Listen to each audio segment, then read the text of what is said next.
ജീവനാണോ വലുത്, ദൈവമാണോ വലുത്? തീർച്ചയായിട്ടും വിശ്വാസികളെ സംബന്ധിച്ചിടത്തോളം, ദൈവമക്കളെ സംബന്ധിച്ചിടത്തോളം ശ്വാസത്തെക്കാളും പ്രാധാന്യം വിശ്വാസത്തിനാണ്. ശ്വാസത്തെക്കാളും വിലപ്പെട്ടത് വിശ്വാസമാണെന്നാണ് നമ്മുടെ പൂർവികർ, കർത്താവിൻ്റെ പ്രിയപ്പെട്ടവർ എക്കാലത്തും നമ്മെ പഠിപ്പിച്ചിട്ടുള്ളത്. അതുകൊണ്ട് തന്നെ അല്പം പോലും ചഞ്ചലപ്പെടാതെ ദൈവത്തിൽ ആശ്രയിക്കാനും ദൈവത്തിൽ ജീവിക്കാനും പരിശുദ്ധാത്മാവ് റൂഹ നമ്മെ ക്ഷണിക്കുന്ന ഒരു കാലഘട്ടമായിട്ടാണ് അച്ഛൻ ഈ കാലഘട്ടത്തെ കാണാൻ ആഗ്രഹിക്കുന്നത്. ദേവാലയങ്ങളിൽ ആള് ഏറെ കുറഞ്ഞു. പക്ഷെ ഞാൻ എന്നും അത്ഭുതപ്പെടാറുണ്ട്. ദൈവം തൻ്റെ പ്രിയപ്പെട്ടവരെ തന്നോട് വളരെ മനോഹരമായി ചേർത്ത് നിർത്തുന്നുണ്ട്. കർത്താവിൻ്റെ വചനമുണ്ടല്ലോ, മനുഷ്യപുത്രൻ വരുമ്പോൾ ഭൂമിയിൽ വിശ്വാസം കണ്ടെത്തുമോ? ഞാൻ ഈ കൊറോണ കാലത്ത് ഏറ്റവും കൂടുതൽ ചിന്തിച്ചത് ഈ വചനത്തെക്കുറിച്ചാണ്. അവിടെ ഇവിടെയൊക്കെ കൊച്ചു കൊച്ചു കാര്യങ്ങൾ പറഞ്ഞതും ഈ ഒരു വചനത്തെക്കുറിച്ച് ചിന്തിച്ചുകൊണ്ടാണ്. മനുഷ്യപുത്രൻ വരുമ്പോൾ ഭൂമിയിൽ വിശ്വാസം കണ്ടെത്തുമോ? ലോകത്തിൽ നിങ്ങൾക്ക് ഞെരുക്കങ്ങൾ ഉണ്ടാവും. പക്ഷെ എത്ര വിദഗ്ധമായിട്ടാണ് ഒത്തിരി മക്കൾ ദൈവത്തിൽ നിന്ന് അകന്നുപോയത് എന്നോർത്ത് വല്ലാത്തൊരാകുലത എൻ്റെയൊക്കെ മനസ്സിലുണ്ട്. അച്ഛൻ എല്ലാ ദിവസവും കുർബാന അർപ്പിക്കുമായിരുന്നു. ഇപ്പം ലോക്ക്ഡൗൺ ആയാലും എന്തൊക്കെ തടസ്സങ്ങളുണ്ടായാലും എന്നെ അതിന് വല്ലാണ്ട് പ്രേരിപ്പിച്ചത് കുറെ ചെറുപ്പക്കാര് പിള്ളേരാണെന്നുള്ളതാണ് എൻ്റെ ഏറ്റവും വലിയ സന്തോഷം. പ്രായമായവരല്ല ബലിയർപ്പിക്കാൻ നിർബന്ധിച്ചത്. ഞങ്ങൾക്ക് അച്ഛന്മാർക്ക് വലിയൊരു പ്രലോഭനത്തിൻ്റെ കാലമായിരുന്നു. നിങ്ങൾക്കറിയാലോ, കത്തോലിക്ക ദേവാലയങ്ങളിൽ എല്ലാ ദിവസവും ബലിയർപ്പണമുണ്ട്. അത് രാവിലെ തന്നെ നടത്തണം. ഇന്നും കാലത്തുണ്ടായിരുന്നു, 6:15 പ്രഭാതത്തിൽ എഴുന്നേൽക്കുക വലിയ പാടാണ്. പ്രത്യേകിച്ച് കുറച്ച് ദിവസം മടി പിടിച്ചാൽ പിന്നെ അതൊരു ശീലവും.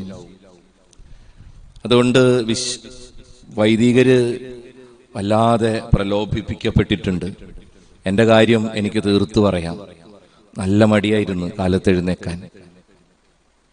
പക്ഷെ ചെറുപ്പക്കാരായ പിള്ളേര്, മക്കള്, അവര് വന്ന് നിർബന്ധിക്കും, അച്ഛാ കുർബാന വേണം. കുറച്ച് മക്കള്, മുതിർന്നവരൊന്നുമല്ല. സത്യം പറഞ്ഞ ഞാൻ ഈ കൊറോണ കാലത്ത് ഏറ്റവും കൂടുതൽ ദൈവത്തിന് നന്ദി പറഞ്ഞത് ഈ പിള്ളേരെ കുറിച്ച് ഓർത്തിട്ടാണ്. എപ്പോഴും ദൈവം തൻ്റെ ബലിപീഠത്തിന് ചുറ്റും ബലി അർപ്പിക്കാൻ അവന്റെ പ്രിയപ്പെട്ടവരെ ഒരുമിച്ച് കൂട്ടും എന്നാണ് പറയുക. നമ്മുടെ സഭയുടെ പ്രാർത്ഥനയിൽ അങ്ങനെ ഒരു പരാമർശമുണ്ടോ എന്ന് എനിക്ക് അറിഞ്ഞുകൂടാ. എൻ്റെ സഭയുടെ ബലിയർപ്പണത്തിൽ അങ്ങനെ ഒരു പരാമർശം ഇല്ല. പക്ഷേ ലാറ്റിൻ സഭയുടെ ബലിയർപ്പണത്തിൽ അങ്ങനെ ഒരു പരാമർശമുണ്ട്. കുദാശവചനങ്ങൾ ആരംഭിക്കുന്നതിന് മുമ്പ് പുരോഹിതൻ ദൈവത്തിന് നന്ദി പറയുന്ന കൂട്ടത്തിൽ അങ്ങനെ പറയും, നിന്റെ ജനത്തെ ഒരു ബലിയർപ്പിക്കാൻ ഒരുമിച്ച് കൂട്ടുന്നതിൽ നീ എല്ലായ്പ്പോഴും വ്യാപൃതനാണ്. ദൈവത്തെക്കുറിച്ച്, ദൈവത്തെ മഹത്വപ്പെടുത്തിക്കൊണ്ട് പുരോഹിതൻ ചൊല്ലുന്ന പ്രാർത്ഥനയിലെ ഒരു വചനമാണത്.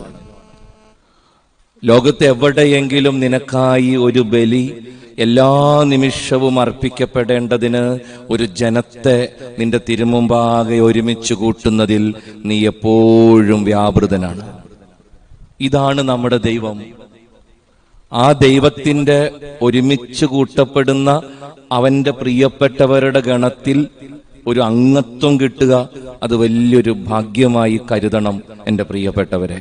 പ്രത്യേകിച്ച് ഈ കെട്ട കാലത്ത് വിശ്വാസം ഹൃദയത്തിൽ നിന്ന് നഷ്ടപ്പെട്ടു പോയില്ലെങ്കിൽ ദൈവത്തോട് ചേർന്നിരിപ്പാൻ, കർത്താവിൻ്റെ അങ്കണത്തിൽ വന്നു ചേരാൻ ദൈവാത്മാവ് നമ്മളെ പ്രേരിപ്പിക്കുന്നുണ്ടെങ്കിൽ അത് നമ്മുടെ ആരുടെയും മിടുക്കല്ല, കഴിവല്ല, യോഗ്യതയല്ല, ദൈവത്തിൻ്റെ അനന്തമായ കാരുണ്യമാണ്.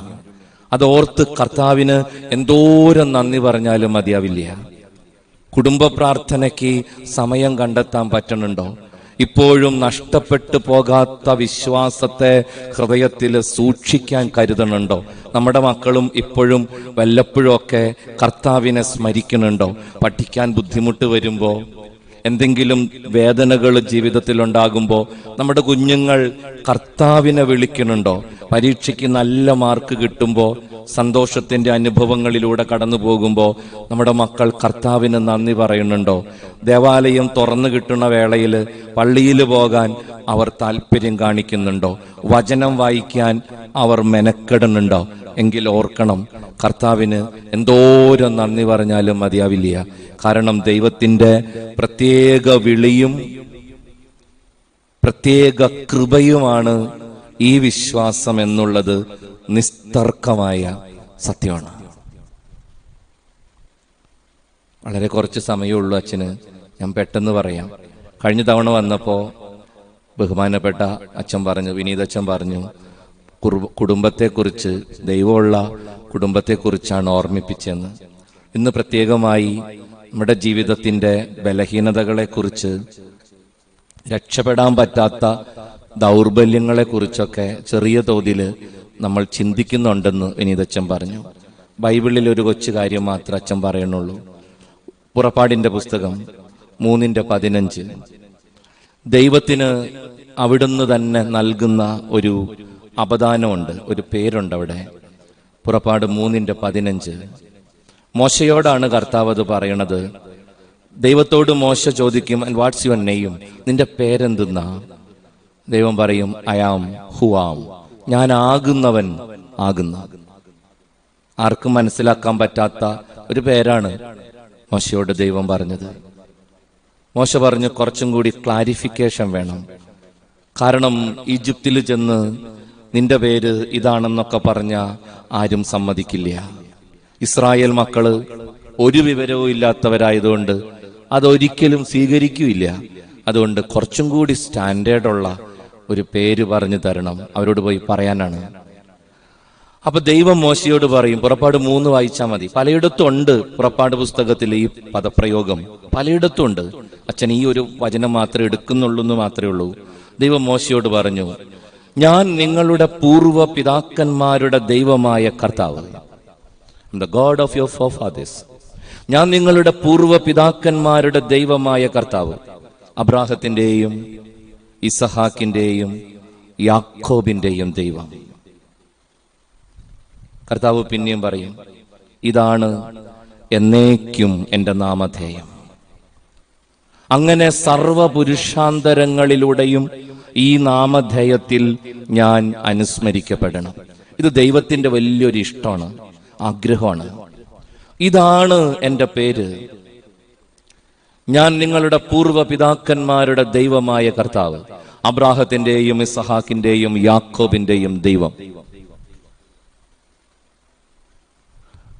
ഇതാണ് എന്നേക്കും എൻ്റെ നാമധേയം. അങ്ങനെ സർവപുരുഷാന്തരങ്ങളിലൂടെയും ഈ നാമധേയത്തിൽ ഞാൻ അനുസ്മരിക്കപ്പെടണം. നമ്മുടെ വിശുദ്ധ കുർബാന മധ്യേ, അതല്ലെങ്കിൽ പ്രത്യേക പ്രാർത്ഥനകളുടെ മധ്യേ ഈ വചനം പലവട്ടം നമ്മൾ കേട്ടിട്ടുണ്ട്. ദൈവത്തിന്റെ ഏറ്റവും വലിയ ഇഷ്ടമാണത്. നമ്മുടെ ദൈവത്തിന്റെ പേരെന്താണെന്ന് ആരെങ്കിലും നമ്മളോട് ചോദിച്ചാൽ നമ്മൾ പറയണമെന്ന് കർത്താവ് ആഗ്രഹിക്കുന്നത് ഈ പേരാണ്. And my God is God of Abraham, Isaac and Jacob.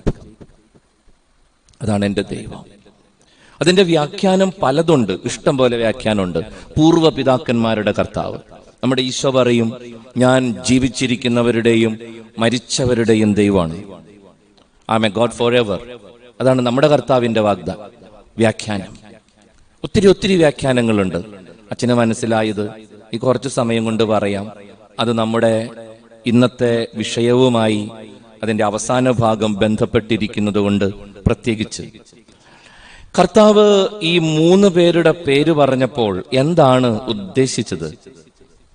And who is the God of Abraham? അബ്രാഹത്തിന്റെ ദൈവം എന്ന് വെച്ചാൽ എന്താണ് അതിന്റെ അർത്ഥം? ആൻഡ് ആരാണ് അബ്രാഹത്തിന്റെ കർത്താവ്?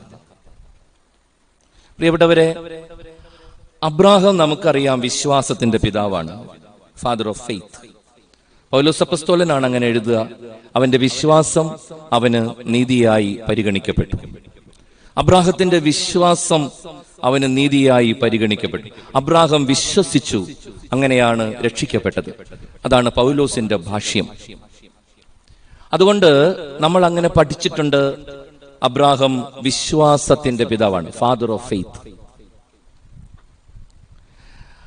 അച്ഛനെ സംബന്ധിച്ചിടത്തോളം വേറൊരു കാര്യം എൻ്റെ ശ്രദ്ധയിൽ പെട്ടിട്ടുണ്ട്. അത് മറ്റൊന്നുമല്ല, അബ്രാഹത്തിന്റെ വിശ്വാസത്തെക്കാളും അബ്രാഹത്തിന്റെ സ്നേഹത്തെയാണ് ദൈവം പരീക്ഷിച്ചത്. ചോദ്യം അങ്ങനെയായിരുന്നല്ലോ, നീ ഏറ്റവും കൂടുതൽ സ്നേഹിക്കുന്നത് ആരെയാണ്? അല്ലേ? നീ ഏറ്റവും കൂടുതൽ സ്നേഹിക്കുന്നത് ആരെയാണ്? അബ്രാഹാം പറഞ്ഞു, 100ാമത്തെ വയസ്സിൽ നീ എനിക്ക് തന്ന എൻ്റെ ചക്കരമോൻ ഇസഹാക്കിനെയാണ് എനിക്ക് ഏറ്റവും ഇഷ്ടം. ഒട്ടനെ വന്നു തമ്പുരാന്റെ മറുപടി, അതിനിങ്ങോട്ട് വെക്കി. ദൈവത്തിന് അങ്ങനെ ഒരു കുഴപ്പമുണ്ടെന്നാ പറയണേ.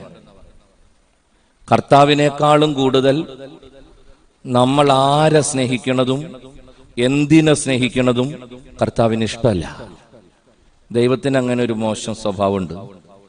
ഞാൻ വല്ലപ്പോഴൊക്കെ ഈശോട് പറയാറുണ്ട്, നിന്റെ അത്രയും അസൂയയും കുശുമ്പും കുനിഷ്ടുമുള്ള വേറെ ഒരാളെ എൻ്റെ ജീവിതത്തിൽ ഞാൻ കണ്ടിട്ടില്ല കർത്താവേ. ഞങ്ങൾ രണ്ടുപേരും ഒരുമിച്ചിരിക്കുമ്പോൾ, ഒറ്റയ്ക്കിരിക്കുമ്പോൾ, അങ്ങോട്ടും ഇങ്ങോട്ടും ഒക്കെ കുസ്തി പിടിക്കുന്ന സമയത്ത് ഞാൻ എൻ്റെ കർത്താവിനോട് പറയും, ചില നേരത്ത് നിന്റെ സ്വഭാവം എൻ്റെക്കാളും മോശമാണ്, എനിക്ക് ഒട്ടും ഇഷ്ടാവണില്ലട്ടാ. ചില സമയത്ത് നിനക്ക് ഭയങ്കര അസൂയ, ഒടുക്കത്തെ കുശുമ്പാ. ഞാൻ ഈശോട് പറയും. കാരണം ഇതാണ് 1ാം പ്രമാണം, നിന്റെ ദൈവമായ കർത്താവിനെ പൂർണ്ണ ഹൃദയത്തോടും പൂർണ്ണ ആത്മാവോടും പൂർണ്ണ മനസ്സോടും, തീർന്നിട്ടുള്ള സർവശക്തിയോടും കൂടെ സ്നേഹിക്കണം. ആ വചനം അല്ലെങ്കിൽ ആ കൽപ്പന അർത്ഥഗർഭമായി ചങ്കീത്തട്ടി പറഞ്ഞാൽ നമ്മളൊക്കെ പെടും. നിന്റെ ദൈവമായ കർത്താവിനെ പൂർണ്ണ ഹൃദയത്തോടും പൂർണ്ണ ആത്മാവോടും പൂർണ്ണ മനസ്സോടും സർവശക്തിയോടും കൂടെ സ്നേഹിക്കണം. ഞാൻ ഈശോയോട് ചോദിക്കും, പിന്നെ ആരെയെങ്കിലും ഒന്ന് സ്നേഹിക്കാൻ ഒരു ഗ്യാപ്പ് എവിടെയാ? ഇത് മൊത്തം നീ കൊണ്ടുപോയാ പിന്നെ ഞാൻ പിന്നെ എന്തിനാ ഈ ലോകത്ത് ജീവിക്കണത്? എന്തോരം നല്ല കാര്യങ്ങളാണ് ഈ ലോകത്തുള്ളത്. നല്ല പുരുഷന്മാരുണ്ട്, നല്ല സ്ത്രീകളുണ്ട്, നല്ല നല്ല സാധനങ്ങളുണ്ട്. പലരോടും ഒരു പ്രേമം തോന്നുക, ഇഷ്ടം തോന്നുക സ്വാഭാവികമാണല്ലോ. പക്ഷെ നമ്മൾ ആരുടെയെങ്കിലും മുഖത്ത് നോക്കി ഒന്ന് പല്ലിളിച്ചാൽ അപ്പൊ നമ്മുടെ ആള് പുറകിലിരുന്നോണ്ട് പറയും, ഡോണ്ട് ഡു. അതാണ് കർത്താവിന്റെ ഒരു സ്വഭാവം. ഒരാളെ സ്നേഹിക്കുന്നതും കർത്താവിന് ഇഷ്ടമല്ല. ഈശോ പറയും, ഞാൻ അസഹിഷ്ണുവായ ദൈവമാണ്. ഇത് തമ്പുരാന്റെ ഒരു പ്രത്യേകത. അത് ഞാൻ അസഹിഷ്ണുവായ ദൈവമാണ്, എന്നെക്കാളും കൂടുതൽ നീ ആരെ സ്നേഹിക്കണതും എനിക്ക് ഇഷ്ടമല്ല. അത്രേ ഉള്ളൂ അതിനകത്ത്. നമ്മുടെ ദൈവത്തിന്റെ പ്രത്യേകത അത്. പഴയ നിയമഗ്രന്ഥം മുഴുവനും അതാണ്. അതുകൊണ്ട് വളരെ സൂക്ഷിക്കണം. കർത്താവിനേക്കാളും കൂടുതൽ ആരെയെങ്കിലും നീ സ്നേഹിച്ചാൽ, എന്തിനെയെങ്കിലും നീ സ്നേഹിച്ചാൽ, ഉറപ്പിച്ചോളെ വേണ്ടു, നിനക്കുള്ള ദുഃഖം അതുവഴി വരും. നിനക്കുള്ള ദുഃഖം അവരിലൂടെ വരും. ഉറപ്പായിട്ടുള്ള കേസ് കേട്ടാ. കൊട്ട് കിട്ടിയിട്ടുള്ളവർക്ക് പെട്ടെന്ന് മനസ്സിലാവും, അല്ലാത്തവര് വഴിയെ പഠിക്കും. കർത്താവിനേക്കാളും കൂടുതൽ ഭർത്താവിനെ സ്നേഹിക്കണ സ്ത്രീകൾക്കാണ് എന്നും മുതുകത്ത് ഇടിയിടുന്നത്. അവരുടെ ജീവിതത്തിൽ കെട്ടിയോൻ കാരണം അവർക്ക് ഉറക്കമുണ്ടാവില്ല, അസ്വസ്ഥതയാ. കർത്താവിനേക്കാളും കൂടുതൽ ഭാര്യയെ സ്നേഹിക്കണവര് ഉറപ്പിച്ചോളെ വേണ്ടു, അവൻ സ്മോൾ അടിച്ച് തന്നെ ചാവും. അവന്റെ ജീവിതത്തിൽ ഒരിക്കലും സമാധാനം ഉണ്ടാവില്ല. ഇതിനേക്കാളൊക്കെ ഭീകരമാണ് 3ാമത്തെ കേസ് കേട്ട്. ഈ കർത്താവിനേക്കാളും കൂടുതൽ മക്കളെ സ്നേഹിക്കണ ചില മാതാപിതാക്കളുണ്ട്. വീട്ടിലെ കാര്യങ്ങളൊക്കെ നിശ്ചയിക്കുന്നത് അവരാണല്ലോ. എപ്പോ പ്രാർത്ഥന എത്തിക്കണം, ഇന്ന് എന്ത് കറി വെക്കണം, വീട് പണിയുമ്പോൾ ഏത് പരുവത്തിൽ പണിയണം, ആരെയൊക്കെ വീട്ടിൽ കയറ്റണം, ആരെയൊക്കെ പുറത്ത് നിർത്തണം, ഇന്ന് എവിടെ പോണം, എവിടെ പോവരുത്, ഇമാതിരി സകലമാന കാര്യങ്ങളും ചെയ്യുന്നത്, കുടുംബമാകുന്ന യന്ത്രം തിരിക്കണത് ചില വീട്ടില് പിള്ളേരാണ്. കർത്താവിനേക്കാളും വലിയ സ്ഥാനമാണ് ഇത്തിരി പോന്ന കുഞ്ഞന്മാർക്ക് വീട്ടിലുള്ളത്. ഉറപ്പിക്കണം കേട്ടോ, മറക്കരുത്. കർത്താവിനേക്കാളും കൂടുതൽ മക്കളെ സ്നേഹിക്കുന്ന മാതാപിതാക്കൾ നിശ്ചയമായിട്ടും അവര് കാരണം കണ്ണീരൊടിക്കും. അതങ്ങനെയാണ്. അതെന്താച്ചാ അങ്ങനെയെന്ന് ചോദിച്ചാ കർത്താവിനോട് ചോദിക്കണം. കർത്താവിനേക്കാളും കൂടുതൽ നീ ആരെ സ്നേഹിക്കുന്നുവോ, കർത്താവിനേക്കാളും കൂടുതൽ നീ എന്തിനെ സ്നേഹിക്കുന്നുവോ, മറക്കണ്ട, നിന്നെ അടിക്കാനുള്ള വടി കർത്താവ് അവിടെ തന്നെ ഒടിക്കും. പ്രേമിച്ചു കെട്ടിയവരൊക്കെ കാലാന്തരത്തില് വരയ്ക്കണതിന്റെ കാരണവും വേറെ ഒന്നല്ല. കർത്താവിനേക്കാളും പൊക്കത്തായിരുന്നു ഒരു കാലത്ത് പല വ്യക്തിബന്ധങ്ങളും രക്തബന്ധങ്ങളും. Be careful. അബ്രാഹാം തമ്പുരാനോട് പറഞ്ഞു, നീ എനിക്ക് തന്ന എന്റെ ചക്കരമോൻ ഇസഹാക്കിനെയാണ് എനിക്ക് ഏറ്റവും ഇഷ്ടം. കർത്താവ് പറഞ്ഞു, അതിനിങ്ങോട്ട് വയ്ക്കേ, ബലിയർപ്പിക്കേ. പക്ഷെ അബ്രാം ഇടംവലം നോക്കിയില്ലട്ടാ. അയാള് കൊച്ചനെയും പൊക്കി മോറിയായുടെ മുകളിലെത്തി. അബ്രാഹത്തിന് ബലി അർപ്പിക്കേണ്ട വന്നില്ല, നമുക്കറിയാം. പക്ഷെ പരീക്ഷണത്തിൽ വിജയിച്ചു കഴിഞ്ഞപ്പോ ദൈവം അബ്രാഹത്തോട് പറഞ്ഞ ഡയലോഗ് മക്കൾ ശ്രദ്ധിച്ചിട്ടുണ്ടാവും. ദൈവം അബ്രാഹത്തോട് പറഞ്ഞു, അബ്രാം, നിന്റെ ഏകമകൻ ഇസഹാക്കിനെ പോലും എനിക്കായി ബലിയർപ്പിക്കാൻ മാത്രം നീ എന്നെ സ്നേഹിക്കണുണ്ടെന്ന് എനിക്ക് മനസ്സിലായി. ഇന്നു മുതൽ നീ അബ്രാം എന്നല്ല അബ്രാഹം എന്ന് വിളിക്കപ്പെടും. നീ അബ്രാം എന്നല്ല അബ്രാഹം എന്ന് വിളിക്കപ്പെടും. അബ്രാഹം സ്നേഹത്തിന്റെ പരീക്ഷണത്തിൽ ജയിച്ച് തന്റെ കുഞ്ഞിനേക്കാളും കൂടുതൽ ഞാൻ നിന്നെ സ്നേഹിക്കുന്നുണ്ടെന്ന് അയാൾ ജീവിതത്തിലൂടെ പ്രവൃത്തിയിലൂടെ കാണിച്ചു കൊടുത്ത്, നീ കഴിഞ്ഞിട്ടേ ഉള്ളൂ കർത്താവേ, ബാക്കി എന്തും. അവിടെയാണ് അനുഗ്രഹം വരുന്നത്. അച്ഛനെ സംബന്ധിച്ചിടത്തോളം അബ്രാഹത്തിന്റെ പരീക്ഷണം വിശ്വാസത്തിൽ എന്നതിനേക്കാൾ സ്നേഹത്തിലാണ്. ആ പരീക്ഷണത്തിൽ അയാൾ ജയിച്ചത് അയാളുടെ ജീവിതത്തിൽ അയാൾ അനുവർത്തിച്ച ഗംഭീരമായ അനുസരണത്തിലൂടെയാണ്. ഒബീഡിയൻസ്, അനുസരണം. അച്ഛനെ സംബന്ധിച്ചിടത്തോളം അബ്രാഹത്തിന്റെ അനുസരണമാണ് അവൻ എന്തുമാത്രം തന്നോട് പ്രണയമുണ്ടെന്ന് കർത്താവിന് മനസ്സിലാക്കി കൊടുത്തത്. ഇതാ അബ്രാഹത്തിന്റെ മാത്രം കാര്യമല്ല, നമ്മുടെ ഓരോരുത്തരുടെയും വ്യക്തി ജീവിതത്തിൽ ഇത് സാർത്ഥകമാണ്, അല്ലേ? നമ്മുടെ പ്രിയപ്പെട്ടവർക്ക് നമ്മളോട് സ്നേഹമുണ്ടെന്ന് നമ്മൾ എപ്പോഴാണ് അറിയണത്? നമ്മുടെ കൊച്ചുമക്കൾക്ക് നമ്മളോട് സ്നേഹമുണ്ടെന്ന് നമ്മൾ എപ്പോഴാണ് പറയണത്? നമ്മുടെ ജീവിത പങ്കാളിക്ക് നമ്മോട് ഇഷ്ടമുണ്ടെന്ന് നമ്മൾ എപ്പോഴാണ് മനസ്സിലാക്കണത്? അവര് നമ്മളെ അനുസരിക്കുമ്പോഴാണ്. അതുകൊണ്ടാണ് കർത്താവ് പറഞ്ഞത്, നിങ്ങൾ എന്നെ സ്നേഹിക്കുന്നുവെങ്കിൽ എന്റെ കൽപ്പനകൾ പാലിക്കും. നിങ്ങൾ എന്നെ സ്നേഹിക്കണമെങ്കിൽ എന്റെ കൽപ്പനകൾ അനുസരിക്കും. If there is obedience, it simply means that you love. നീ സ്നേഹിക്കുന്നുണ്ട്. സ്നേഹിക്കുന്നവർക്കേ അനുസരിക്കാൻ പറ്റുള്ളൂ, അല്ലാത്തവരനുസരിക്കില്ല. ഒരിക്കലും ചേച്ചി എന്നോട് പറഞ്ഞു, അച്ഛാ കല്യാണം കഴിഞ്ഞ് ഫസ്റ്റ് നൈറ്റ്, ആദ്യ രാത്രി. ഞാൻ പറഞ്ഞു, ചേച്ചി അതൊക്കെ എന്നോട് പറയണ എന്തിനാ? അതല്ല അച്ഛാ, ആദ്യത്തെ ദിവസം ഞാൻ ഈ പാലൊക്കെ കൊണ്ട് ചെന്നല്ല അച്ഛാ. എൻ്റെ അച്ഛാ ഒടുക്കത്തെ മണം ബെഡ്റൂമില്. എന്നാ പറ്റി? ഭയങ്കര വീഡിയോ വലിയായിരുന്നു അച്ഛാ. അങ്ങേര് ടെൻഷൻ കാരണമാണ്, എനിക്കറിയാൻ പാടില്ല. ഒടുക്കത്തെ വലി. ഞാൻ ചെന്ന് പാല് കൈ കൊടുക്കണേക്ക് മുമ്പ് പറഞ്ഞു, എൻ്റെ പൊന്നു ചേട്ടാ, എൻ്റെ അപ്പൻ വലിക്കും, ആങ്ങളമാര് 4 എണ്ണവും വലിക്കും, മൊത്തം പുകയുള്ളൊരു വീട്ടിൽ നിന്നാണ് വരുന്നത്, ചതിക്കരുത്. അച്ഛനറിയാമോ, പിന്നെ വലിച്ചിട്ടില്ല അച്ഛാ. പിന്നെ എൻ്റെ കെട്ടിയവൻ വലിച്ചിട്ടില്ല. ആദ്യ രാത്രി പുള്ളി പരിപാടി നിർത്തി. എന്നോട് എന്നാ സ്നേഹമെന്നറിയാമോ? അതാണ്. ആ ചേച്ചി തെളിവായിട്ട് എടുത്തത് അതാണ്. ഞാൻ പറഞ്ഞു എനിക്ക് പുകവലിക്കണത് ഇഷ്ടമല്ലെന്ന്. അതുപോലെ പലരോടും ഭർത്താക്കന്മാര് പറഞ്ഞിട്ടുണ്ട്, ഭാര്യമാര് പറഞ്ഞിട്ടുണ്ട്. നമ്മുടെ ജീവിതത്തിൽ നമ്മുടെ പ്രിയപ്പെട്ടവർക്ക് നമ്മളോട് ഇഷ്ടമുണ്ടോ ഇല്ലയോ എന്ന് അറിയാൻ ഒറ്റ വഴിയുള്ളോ, whether they obey us or not. നമ്മളെ അവർ അനുസരിക്കുന്നുണ്ടോ, അത്രേ ഉള്ളൂ. അനുസരിക്കുന്നുണ്ടെങ്കിൽ അർത്ഥം സ്നേഹമുണ്ടെന്നാണ്. പ്രിയപ്പെട്ടവരെ, അബ്രാഹത്തിന്റെ സ്നേഹത്തെ ദൈവം പരീക്ഷിച്ച് അനുസരണത്തിലൂടെ അവൻ ആ പരീക്ഷയില് 100-ൽ 100 മാർക്കും ഫുൾ A+ അബ്രാഹത്തിനോട് ദൈവം പറഞ്ഞു, നീ തലമുറകൾക്ക് പിതാവാകും. And I come to the point, എന്റെ ദൈവം അബ്രാഹത്തിന്റെ ദൈവമാണ്. And what does it mean? അനുസരിക്കുന്നവനെ അനുഗ്രഹിക്കുന്ന കർത്താവ്. എന്റെ ദൈവം അബ്രാഹത്തിന്റെ ദൈവമാണെന്ന് പറഞ്ഞാൽ അതിന്റെ അർത്ഥം അനുസരിക്കുന്നവനെ അനുഗ്രഹിക്കുന്ന കർത്താവ്. സുവിശേഷം മുഴുവനും അനുസരണത്തിന്റെ കഥയാ. അതിനപ്പുറത്ത് അതിനകത്തൊന്നുമില്ലെന്നാ ഞാൻ മനസ്സിലാക്കണത്, തുടക്കം മുതൽ ഒടുക്കം വരെ. അല്ലേ? ആദ്യ പാപം എന്താണ്? അനുസരണക്കേടാണ്. തിന്നരുതെന്ന് പറഞ്ഞ പഴം 2 കൂടി സമൃദ്ധിയായിട്ട് പൊട്ടിച്ചു വിഴുങ്ങി. അനുസരണക്കേടാണ് പാപം. സ്നേഹത്തിൽ നിന്നുള്ള അകൽച്ച അനുസരണക്കേടാണ്.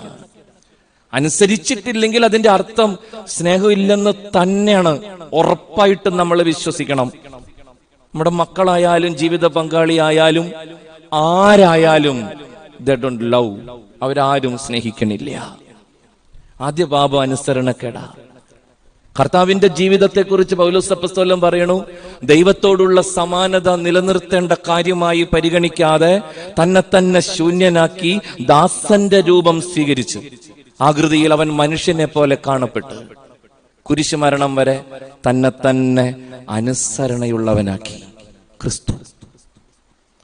പിതാവായ ദൈവത്തിന് എത്രമാത്രം വിലപ്പെട്ട അനുസരണമാണ് പുത്രൻ നേദിച്ചതെന്ന് സുവിശേഷം സാക്ഷ്യപ്പെടുത്താണ്. അനുസരണം, കുരിശു മരണത്തോളം അവൻ തന്നെ അനുസരണയുള്ളവനാക്കി. If you obey you will be blessed. നമ്മുടെ കുടുംബജീവിതത്തിൽ വളരെ പ്രധാനപ്പെട്ട ഒരു കാര്യമാണ്. പലപ്പോഴും അച്ഛൻ ബന്ധനത്തെ കുറിച്ച് പറഞ്ഞല്ലോ, അഡിക്ഷൻ, അന്ധമായ ബന്ധനം, അനുസരണമില്ലായ്മ ബന്ധനം തന്നെ. പ്രിയപ്പെട്ടവരെ, അനുസരിക്കാൻ നമുക്ക് ഭയങ്കര മടിയാ. ചിലപ്പോ നമ്മുടെ ഉള്ളിലുള്ള ഈഗോ, നമ്മുടെ പല പ്രശ്നങ്ങള്, ഇത് ചിലർക്ക് ഭീകരമായ അടിമത്വമാണ്. നമുക്ക് അഹങ്കാരം ഉണ്ടോ ഇല്ലയോ ഒന്ന് ടെസ്റ്റ് ചെയ്യാനുള്ള വഴിയുണ്ട്. അഹങ്കാരം ഉണ്ടോ എന്ന് ടെസ്റ്റ് ചെയ്യാൻ എന്നിട്ട് വഴി പലതരത്തിലുള്ള ടെസ്റ്റ് ഉണ്ടല്ലോ. എന്താ പറയാ, കൊളസ്ട്രോളിന് ലിപ്പിഡ് പ്രൊഫൈൽ എന്നൊരു ടെസ്റ്റ് ഉണ്ട്, ഞാൻ ഇടയ്ക്കിടയ്ക്ക് ചെയ്യാറുണ്ട്. Lipid profile. ഷുഗറിന് ടെസ്റ്റ് ഉണ്ട്. പ്രോസ്ട്രേറ്റ് ക്യാൻസർ ഉണ്ടോന്ന് അറിയണമെങ്കിൽ ടെസ്റ്റ് ഉണ്ട്, PSA. അങ്ങനെ ഓരോരോ ടെസ്റ്റ് ഉണ്ടല്ല. അതുപോലെ നമുക്ക് അഹങ്കാരം ഉണ്ടോ ഇല്ലയോ എന്നറിയാനൊരു ടെസ്റ്റ് വളരെ എളുപ്പാ. അനുസരിക്കാൻ മടിയുണ്ടാ, ഉറപ്പ് നീ അഹങ്കാരിയാണ്.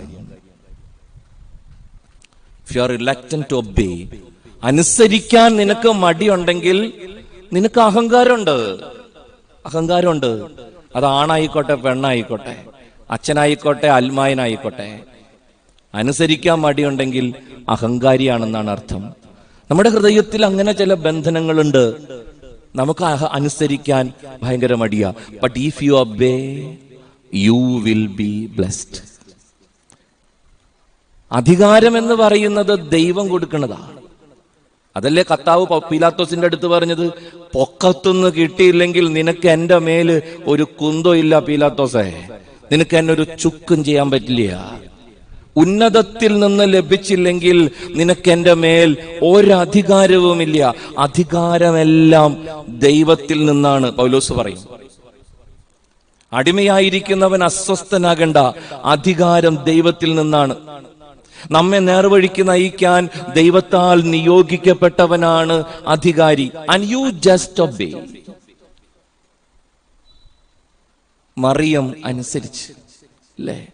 ബൈബിളിൽ ഇഷ്ടം പോലെയുണ്ട്. എന്തോരാണ് അനുസരണത്തിന് വല്ല കുറവുണ്ടാ? 13 വയസ്സുള്ളൂല്ലോ ആ പെണ്ണിന്. മംഗളവാർത്ത കിട്ടുമ്പോ 13 വയസ്സ്. എങ്ങനെ പ്രഗ്നന്റ് ആവുന്നു പോലും ആ പാവത്തിന് അറിഞ്ഞൂടാ. അപ്പോഴാണ് മാലാഖ വന്ന് പറയണത്, പെണ്ണെ നീ പ്രഗ്നന്റ് ആവൂട്ടാ. അതെങ്ങനെ? അതങ്ങനെ അതന്നെ. മറിയം പറഞ്ഞു, ഓക്കെ, ഇതാ കർത്താവിന്റെ ദാസി, ഫിയാത്ത്, ഇതാ കർത്താവിന്റെ ദാസി. മറിയം അനുസരിക്കുകയാണ്, വേറെ ഒന്നുമില്ല ഇവിടെ. അതുകൊണ്ടാണല്ലോ പറഞ്ഞത് ആ ഹവ്വായുടെ അനുസരണക്കേട് അവളായിട്ട് അഡ്ജസ്റ്റ് ചെയ്ത് കിട്ടിയെന്ന്. ഹവ്വായുടെ അനുസരണക്കേടിനുള്ള മറുപടിയാണ് മറിയം എന്ന പെണ്ണൊരുത്തിയുടെ അനുസരണം. അവൾ ഏറ്റെടുത്തത് നിസ്സാരമായ സംഗതിയൊന്നുമല്ല. ഇന്ന് ഇതൊക്കെ പറയുമ്പോൾ ഭയങ്കര എളുപ്പാ. 2000 കൊല്ലം മുമ്പ് നമ്മൾ ആലോചിച്ച് നോക്കിയാൽ നമുക്ക് പേടിയാവും നമുക്ക്. എങ്ങനെ പറ്റും എന്റെ പ്രിയപ്പെട്ടവരെ? 13 വയസ്സുള്ളൊരു പെണ്ണ് പരിശുദ്ധാത്മാവിനാൽ ഗർഭിണിയായി എന്ന് പറയണേ. ഏത് പരിശുദ്ധാത്മാവ്? എവിടത്തെ പരിശുദ്ധാത്മാവ്? ആർക്ക് മനസ്സിലാവൂന്ന പറയണത്? ഇപ്പൊ പോലും ഇത് പിടികിട്ടണില്ല മനുഷ്യന്. ഇത് എങ്ങനെ എന്റെ കർത്താവേ, അങ്ങനെ എന്റെ മോനെ എന്ന് തമ്പുരാൻ പറയും. അത്രേ ഉള്ളു, അതിനപ്പുറത്തൊന്നുമില്ല. അവള് പറഞ്ഞ്, ഫിയാത്ത്, ഇതാ കർത്താവിന്റെ ദാസി, നിന്റെ ഇഷ്ടം പോലെ നടക്കട്ടെ. അനുസരണം.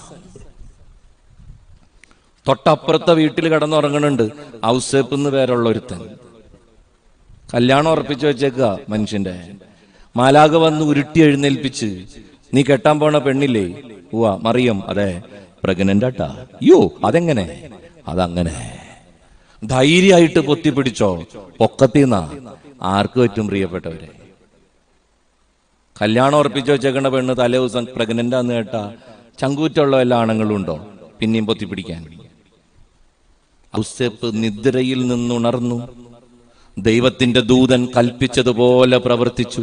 അവൻ തന്റെ ഭാര്യയെ സ്വീകരിച്ചു. കുഞ്ഞിനെ പ്രസവിക്കുന്നത് വരെ അവളെ അവൻ അറിഞ്ഞില്ല. അവൻ ശിശുവിന് യേശു എന്ന് പേരിട്ടു. ഔസേപ്പ് അനുസരിച്ച്. ആട്ടിടയന്മാര് അനുസരിച്ച് അല്ലേ? പൂക്കുറ്റി ഉറക്കായിരുന്നു എല്ലാനും. പകല് മുഴുവൻ പണിയെടുത്ത് എല്ലാത്തിനെയും അടിച്ചെഴുന്നേപ്പിച്ചു മാലാഖ. എഴുന്നേക്കറ, ഒക്കെ എഴുന്നേറ്റ്. ബദ്ലഹം വരപ്പോ എന്ത് കാര്യം? സർവജനത്തിനും വേണ്ടിയുള്ള മഹത്തായ സന്തോഷത്തിന്റെ സദ്വാർത്ത പിള്ളക്കച്ച കൊണ്ട് പൊതിഞ്ഞൊരു കൊച്ചനെ കെടുത്തിയേക്കണത് നിങ്ങൾ കാണും. ആട്ടിടയർ എഴുന്നേറ്റ് പരസ്പരം പറഞ്ഞ്, നമുക്ക് ബദ്ലഹം വരെ പോകാം. കർത്താവ് നമ്മോട് പറഞ്ഞത് എന്തെന്ന് അവിടെ ചെന്ന് കാണാം. അവരും അനുസരിച്ച്. 3 അണ്ണന്മാര് എവിടെന്നോ കുറ്റിയും പറിച്ചു വന്നുണ്ട്. രാജാക്കന്മാര്, ഒരു കറുത്തതും 2 വെളുത്തതും. മാലാഖ വട്ടം നിന്ന്, നക്ഷത്രം കണ്ടോ? ഉവ്വ. പിന്നാലെ പൊയ്ക്കോ. എവിടേക്ക്? അങ്ങനെ ചോദിക്കണ്ട. നക്ഷത്രം എവിടേക്കാണോ അവിടേക്ക്. അവര് നക്ഷത്രത്തിന്റെ പിന്നാലെ ചെന്ന് കാലിത്തൊഴുത്തിന്റെ മുകളിൽ നക്ഷത്രം നിന്ന് അകത്ത് കടന്ന് അവർ ഉണ്ണിയേശുവിനെ കണ്ട്. അനുസരണം. ബൈബിള് മുഴുവനും അതാണ്, ഒബീഡിയൻസ്, അനുസരണം. ആരൊക്കെ കർത്താവിനെ അനുസരിച്ചോ അവർക്കൊക്കെ അമർത്തി കുലുക്കി നിറച്ചളന്ന് കർത്താവിട്ട് കൊടുത്ത്. മറിയം അനുസരിച്ച്, ഔസേപ്പ് അനുസരിച്ച്, ആട്ടിടയരനുസരിച്ച്, പൂജരാജാക്കന്മാരനുസരിച്ച് എന്തുണ്ടായി? ക്രിസ്മസ് ഉണ്ടായി. ഉണ്ണി പിറന്നെന്നാ പറയണത്, ദൈവം വന്നെന്നാ പറയണത്.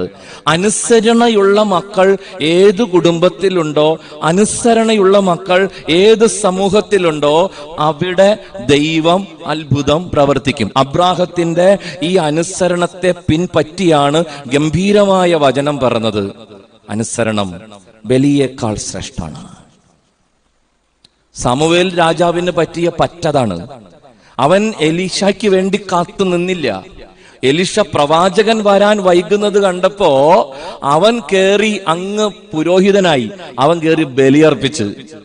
അവൻ പറഞ്ഞു, അങ്ങ് വൈകുന്നത് കണ്ടപ്പോ എനിക്ക് പിടിച്ചു നിൽക്കാൻ പറ്റിയില്ല, അതുകൊണ്ടാ ജനം നിർബന്ധിച്ചപ്പോ ഞാൻ അങ്ങ് താങ്ങിയത്.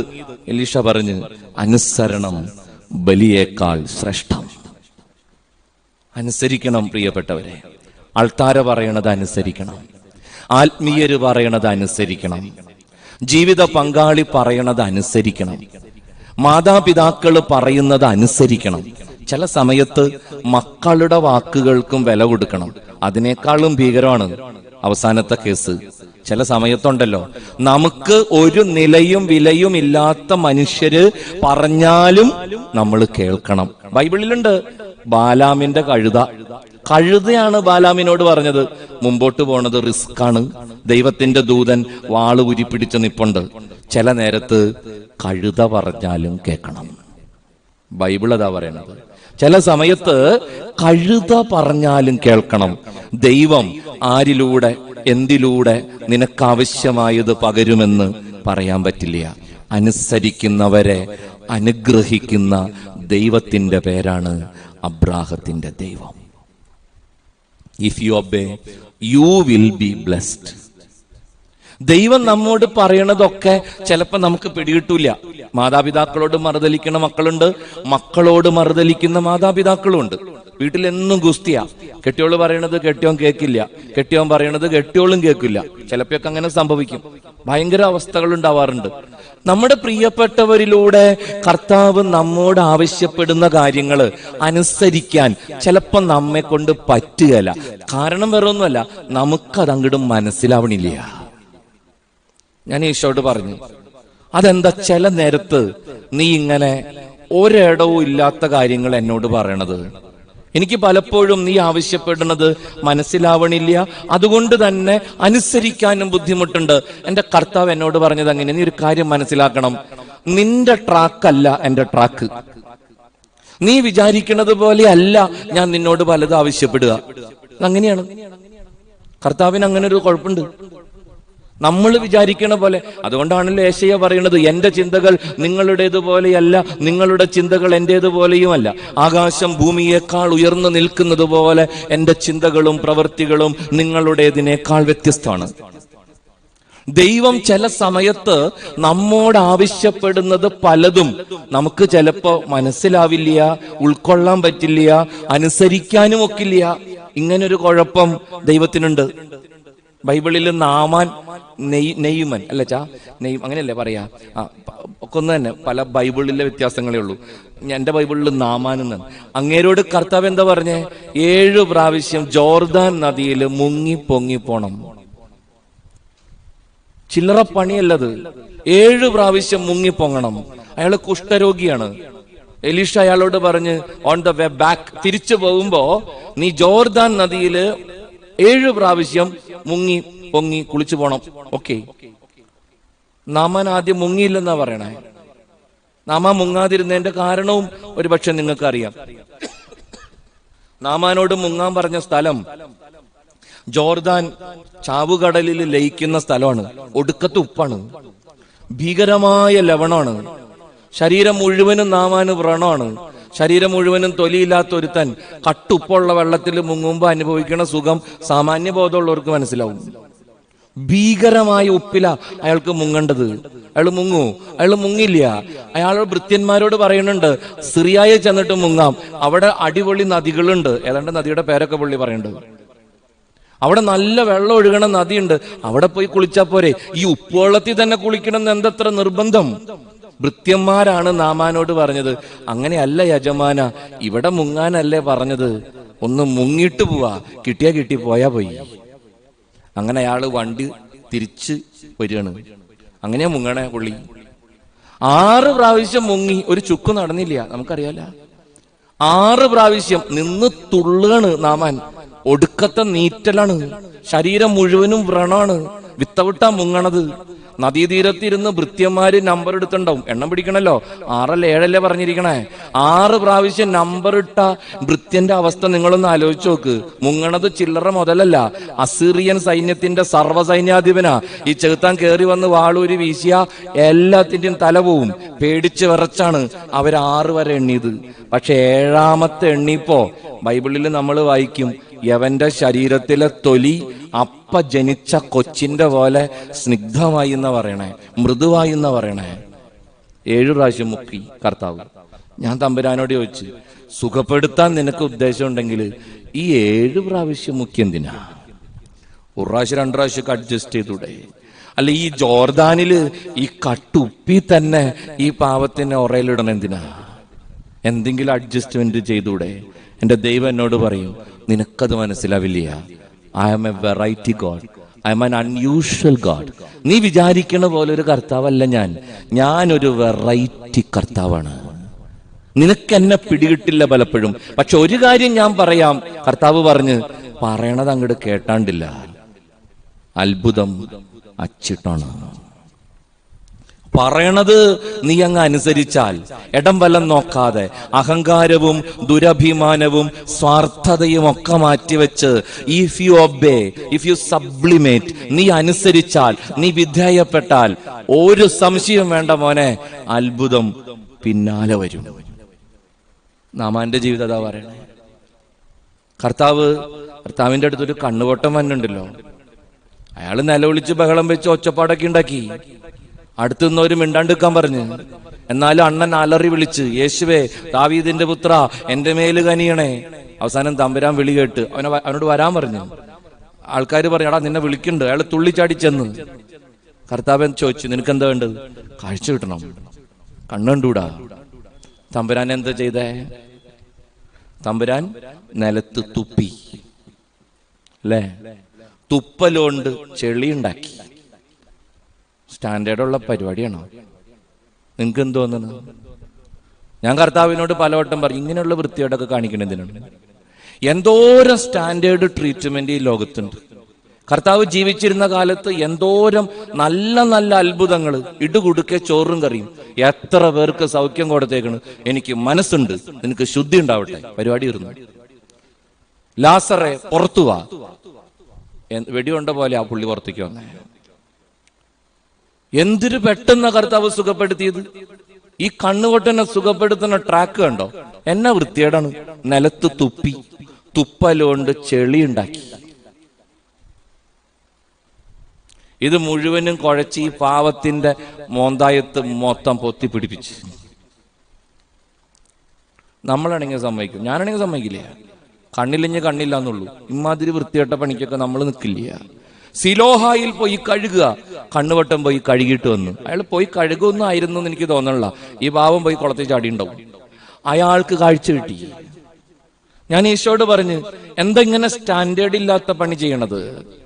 ഈ നിലത്ത് തുപ്പണതൊക്കെ എന്തിനാ? ഈശോ പറയും, I am an unusual God. നിന്റെ പ്രിയപ്പെട്ടവരിലൂടെ ഞാൻ നിന്നോട് ആവശ്യപ്പെടുന്നത് നിനക്ക് പലപ്പോഴും ദഹിക്കില്ല, നിനക്ക് പലപ്പോഴും ഇഷ്ടാവില്ല. But you just obey. അത്ഭുതം പിന്നാലെ വരും. സാധാരണ പറയാറുണ്ട്, എനിക്ക് ഭ്രാന്ത് വരുന്നൊരു വചനഭാഗമുണ്ട്. ശിഷ്യന്മാര് വന്ന് ഈശോയോട് പറയും, എന്താണ്, ദേവാലയ നികുതി കെട്ടിയിട്ട് കുറെ നാളായി, എത്രയും പെട്ടെന്ന് ദേവാലയത്തിൽ പൈസ കൊടുക്കണമെന്നാണ് പള്ളിയിലെ പുരോഹിതന്മാര് പറയണത്. ഈ സ്തോത്ര കാഴ്ചയൊക്കെ അന്ന് കാലത്തുള്ളതാണ്, അന്നേ ഉണ്ട് ഇതൊക്കെ, ഈ നികുതി കെട്ടൊക്കെ ഒക്കെ. അപ്പോ ഇവര് വന്നിട്ട് പറയും, എത്രയും പെട്ടെന്ന് നികുതി കെട്ടണം. ശിഷ്യന്മാര് ചെന്നത് പറഞ്ഞപ്പോ ഈശോ എന്താ പറഞ്ഞത് ശിഷ്യന്മാരോട്? ഈശോ പത്രോസിനെ വിളിച്ച്, ശമയോനെ ചൂണ്ടിയുണ്ടോ? ഇല്ല. അവിടെ പോയി, അത് അന്ന് കളഞ്ഞതാണല്ലോ. എന്നാ നീ പോയി ഒരു ചൂണ്ട സംഘടിപ്പിക്കുക. ഓക്കെ. എന്നിട്ട് നീ ഗലീലി കടലിൽ പോയി മീൻ പിടിക്കണം. ഓക്കെ. ആദ്യം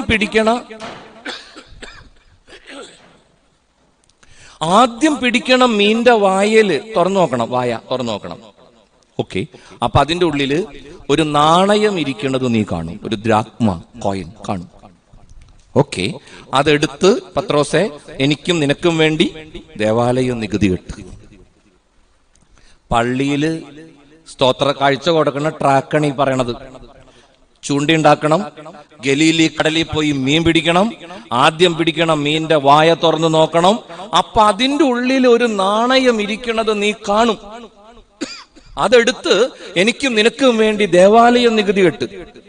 ഞാൻ രണ്ട് കൈയും ചുരുട്ടി പിടിച്ചിട്ടാ ചോദിച്ചത്, നിനക്ക് വട്ടുണ്ടോ കർത്താവേ? എന്റെ പ്രശ്നം വേറെ ഒന്നല്ല, ഇത് ഈ മീന്റെ വായയിൽ കൊണ്ടുവച്ച നേരം പോക്കറ്റിൽ ഇട്ടൂടെ? ചൂണ്ടിണ്ടാക്കണം, മീൻ പിടിക്കണം, മീന്റെ വായ തുറന്ന് നോക്കണം, അതെടുത്തോണ്ട് പോയി നികുതി കെട്ടണം.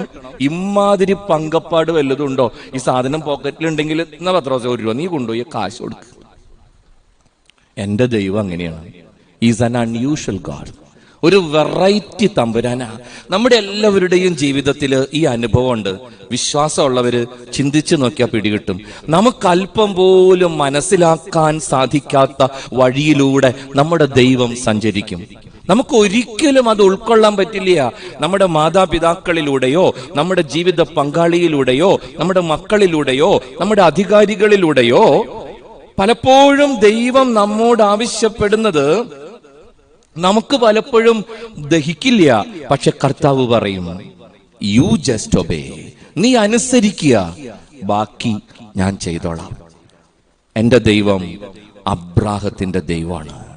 അനുസരിക്കുന്നവനെ അനുഗ്രഹിക്കുന്ന കർത്താവ്. If you obey you will be blessed. Hallelujah. എന്റെ ദൈവം യാക്കോബിന്റെ ദൈവമാണ്. സമയമില്ല, അതുകൊണ്ട് വേഗം പോവാണ് അച്ഛൻ. My God is God of Isaac. ഇസഹാക്കിന്റെ ദൈവം. ഇസഹാക്കിന്റെ ദൈവം എന്ന് വെച്ചാൽ ആരാന്നറിയൂ? ഇസഹാക്കിന്റെ ദൈവം ഇസഹാക്കിനെ അബ്രാഹം മോറിയായിൽ ബലി കഴിക്കാൻ കൊണ്ടുപോയല്ലോ. സത്യമായിട്ടും അബ്രാഹം കൊണ്ടുപോയത് അറക്കാൻ തന്നെയാണ്. ഉറപ്പായിട്ടും ഇയാൾ കൊല്ലും. അങ്ങനെയാണ് ബൈബിള് പഠിക്കുന്നവർ പറയണേ. കാരണം പണ്ടേ ഹൃദയത്തിലിട്ട് അയാൾ കൊച്ചിനെ കൊന്നു. മുകളിൽ ചെന്ന് അറക്കണ പണി മാത്രമേ ഉള്ളൂ. അത് അയാള് യന്ത്രം കണക്കെ ചെയ്യും, ഉറപ്പായിട്ടും ചെയ്യും. അയാൾ കൊന്നിരിക്കും. അത്രമാത്രം ഉറപ്പിച്ചാണ് അയാൾ മോറിയ മല കയറണത്. അബ്രാഹം മുകളിൽ ചെന്ന് കൊച്ചന്റെ കൈയും കാലും കെട്ടി ബലിപീഠത്തിൽ കമത്തിയിട്ട് കത്തി കയ്യിലെടുത്തി. അബ്രാഹം പൊക്കിപ്പിടിച്ച കത്തിക്കും കൊച്ചന്റെ കഴുത്തിനും തമ്മിൽ വലിയ ഗ്യാപ്പൊന്നും ഉണ്ടായില്ല. പറഞ്ഞ നേരം കൊണ്ട് പരിപാടി തീരും. പക്ഷെ നമുക്കറിയാം, അബ്രാഹം കത്തി പൊക്കിയ ക്ഷണം, അബ്രാഹം കത്തി പൊക്കിയ ക്ഷണത്തില് ദൈവത്തിന്റെ ദൂതൻ അബ്രാഹത്തിനെ വിളിച്ച്, അബ്രാം കൊല്ലരുത്. അച്ഛനെ സംബന്ധിച്ചിടത്തോളം ഇസഹാക്കിന്റെ ജീവിതം രക്ഷപ്പെട്ടത് തലനാരഴയ്ക്കാണ്. തലനാരഴയ്ക്ക്. വേദശ ക്ലാസ്സിൽ കൊച്ചൻ ചോദിച്ച പോലെ മാലാഖം വരാൻ 2 മിനിറ്റ് വൈകിയിരുന്നെങ്കിൽ പണിപാളിയനെ. ഭയങ്കര റിസ്കാ കർത്താവ് എടുത്തത്. പക്ഷെ നമ്മൾ ബൈബിള് പഠിക്കുമ്പോൾ മനസ്സിലാക്കണു, തക്ക സമയത്ത് കൃത്യസമയത്ത് ദൈവത്തിന്റെ ദൂതൻ അബ്രാഹത്തിനെ വിളിച്ചു. ഇസഹാക്കിന്റെ ജീവിതം രക്ഷപ്പെട്ടത് തലനാരഴയ്ക്കാണ്. And my God is God of Isaac. ഇസഹാക്കിന്റെ ദൈവമാണ് എന്റെ ദൈവം. എന്താ അതിന്റെ അർത്ഥമെന്നോ പ്രിയപ്പെട്ടവരെ? തക്ക സമയത്ത് കൃത്യസമയത്ത് പ്രത്യക്ഷപ്പെടുന്ന ദൈവത്തിന്റെ പേരാണ് ഇസഹാക്കിന്റെ ദൈവം. A God in time, A God on time. കൃത്യസമയത്ത് പ്രത്യക്ഷപ്പെടുന്ന കർത്താവിന്റെ പേരാണ് ഇസഹാക്കിന്റെ ദൈവം.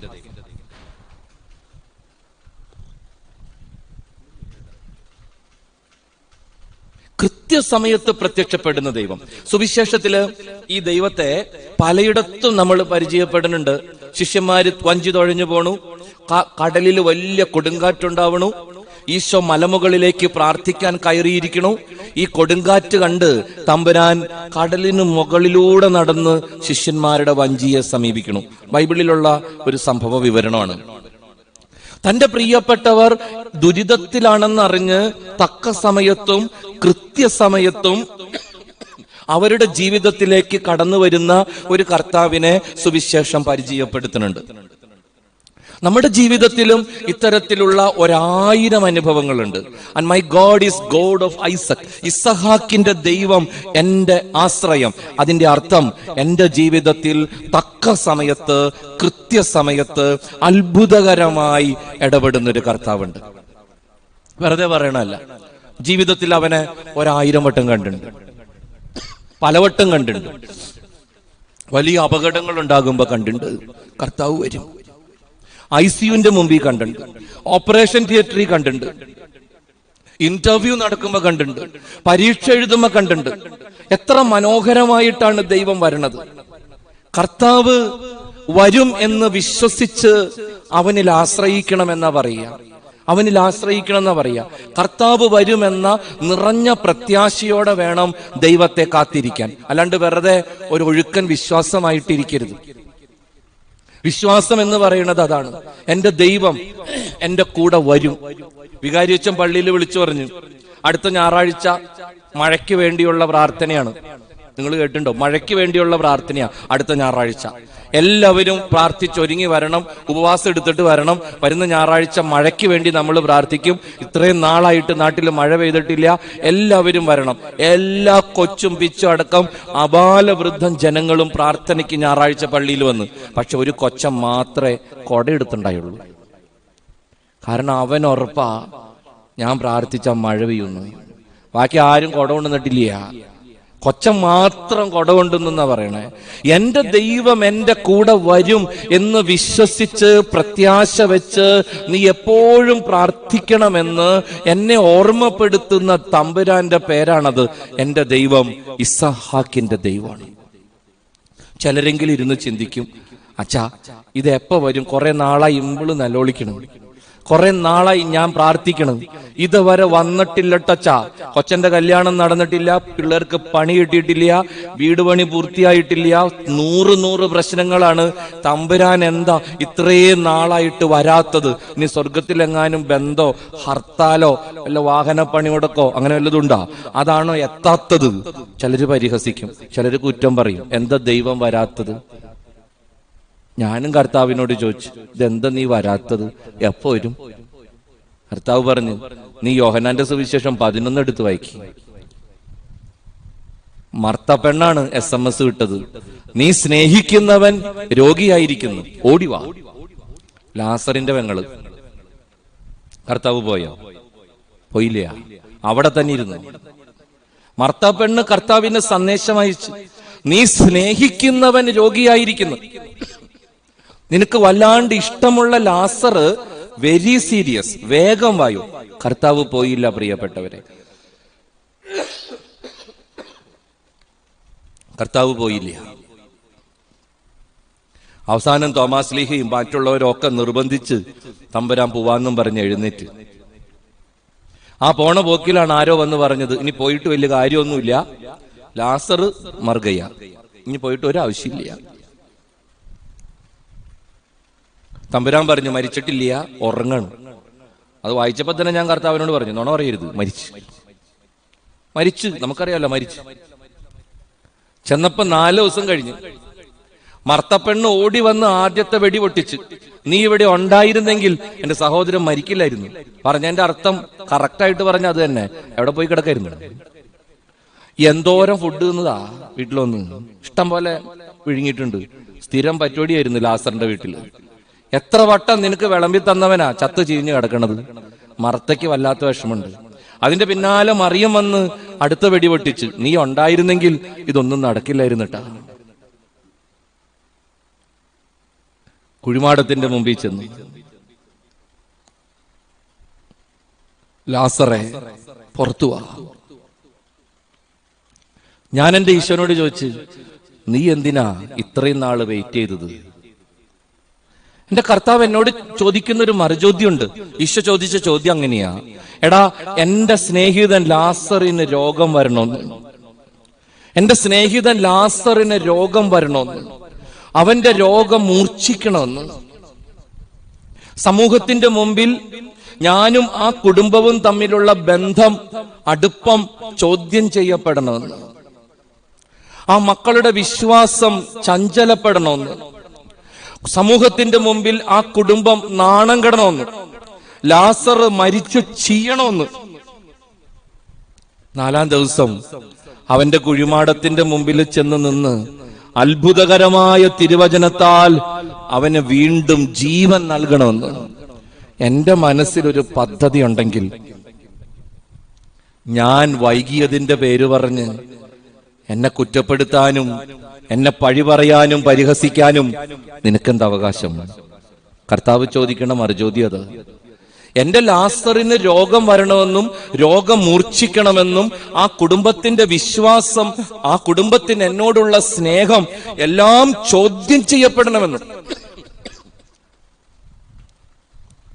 സമൂഹത്തിന്റെ മുമ്പിൽ ആ കുടുംബം വല്ലാണ്ട് നാണം കെടണമെന്നും. പക്ഷെ അവസാനം അത്ഭുതകരമായ ഉത്ഥാനത്തിലൂടെ കൽപ്പാന്തകാലത്തോളം ലാസറും അവന്റെ പെങ്ങന്മാരും ആ കുടുംബവും സ്മരിക്കപ്പെടണമെന്നും എന്റെ മനസ്സിലൊരു പദ്ധതി ഉണ്ടെങ്കിൽ, അവന് രോഗം വന്നപ്പോ തന്നെ ഞാൻ ഓടിച്ചെന്നില്ലെന്നും പറഞ്ഞ് എന്നെ കുറ്റപ്പെടുത്താൻ നിനക്കെന്ത് അവകാശം? കർത്താവ് ചോദിക്കണ ചോദ്യമാണത്. കർത്താവ് വരാൻ വൈകുന്നത് അവൻ ഒരിക്കലും നമ്മളെ മറന്നിട്ടല്ല. നമ്മൾ അങ്ങനെ വിചാരിക്കണേ. എനിക്ക് ഭയങ്കര ഇഷ്ടമായി ഈ വാചകം. The delay of the Lord is never the denial of the Lord. കർത്താവ് വരാൻ വൈകുന്നത് അവൻ ഒരിക്കലും എന്നെ മറന്നിട്ടല്ല. അവൻ വരും, വരാതിരിക്കാൻ അവന് പറ്റുകയില്ല. കാരണം അവൻ ഇസ്ഹാക്കിന്റെ ദൈവമാ. തക്ക സമയത്ത്, കൃത്യസമയത്ത് അവൻ വരും. നിന്റെ കൊച്ചിന്റെ കല്യാണം നടക്കരുതെന്നും,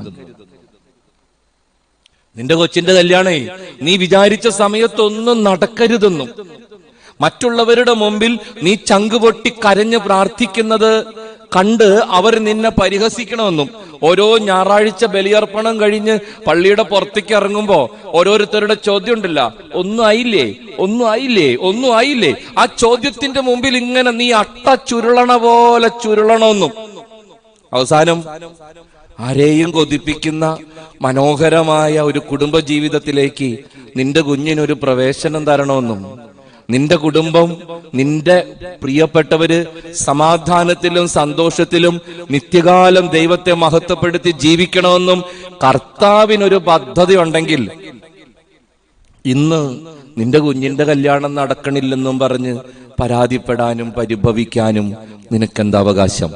നിന്റെ ദൈവം ഇസ്ഹാക്കിന്റെ ദൈവമാണ്. അവൻ വരാൻ വൈകുന്നത് അവൻ ഒരിക്കലും നിന്നെ മറന്നിട്ടല്ല. അവൻ വരും.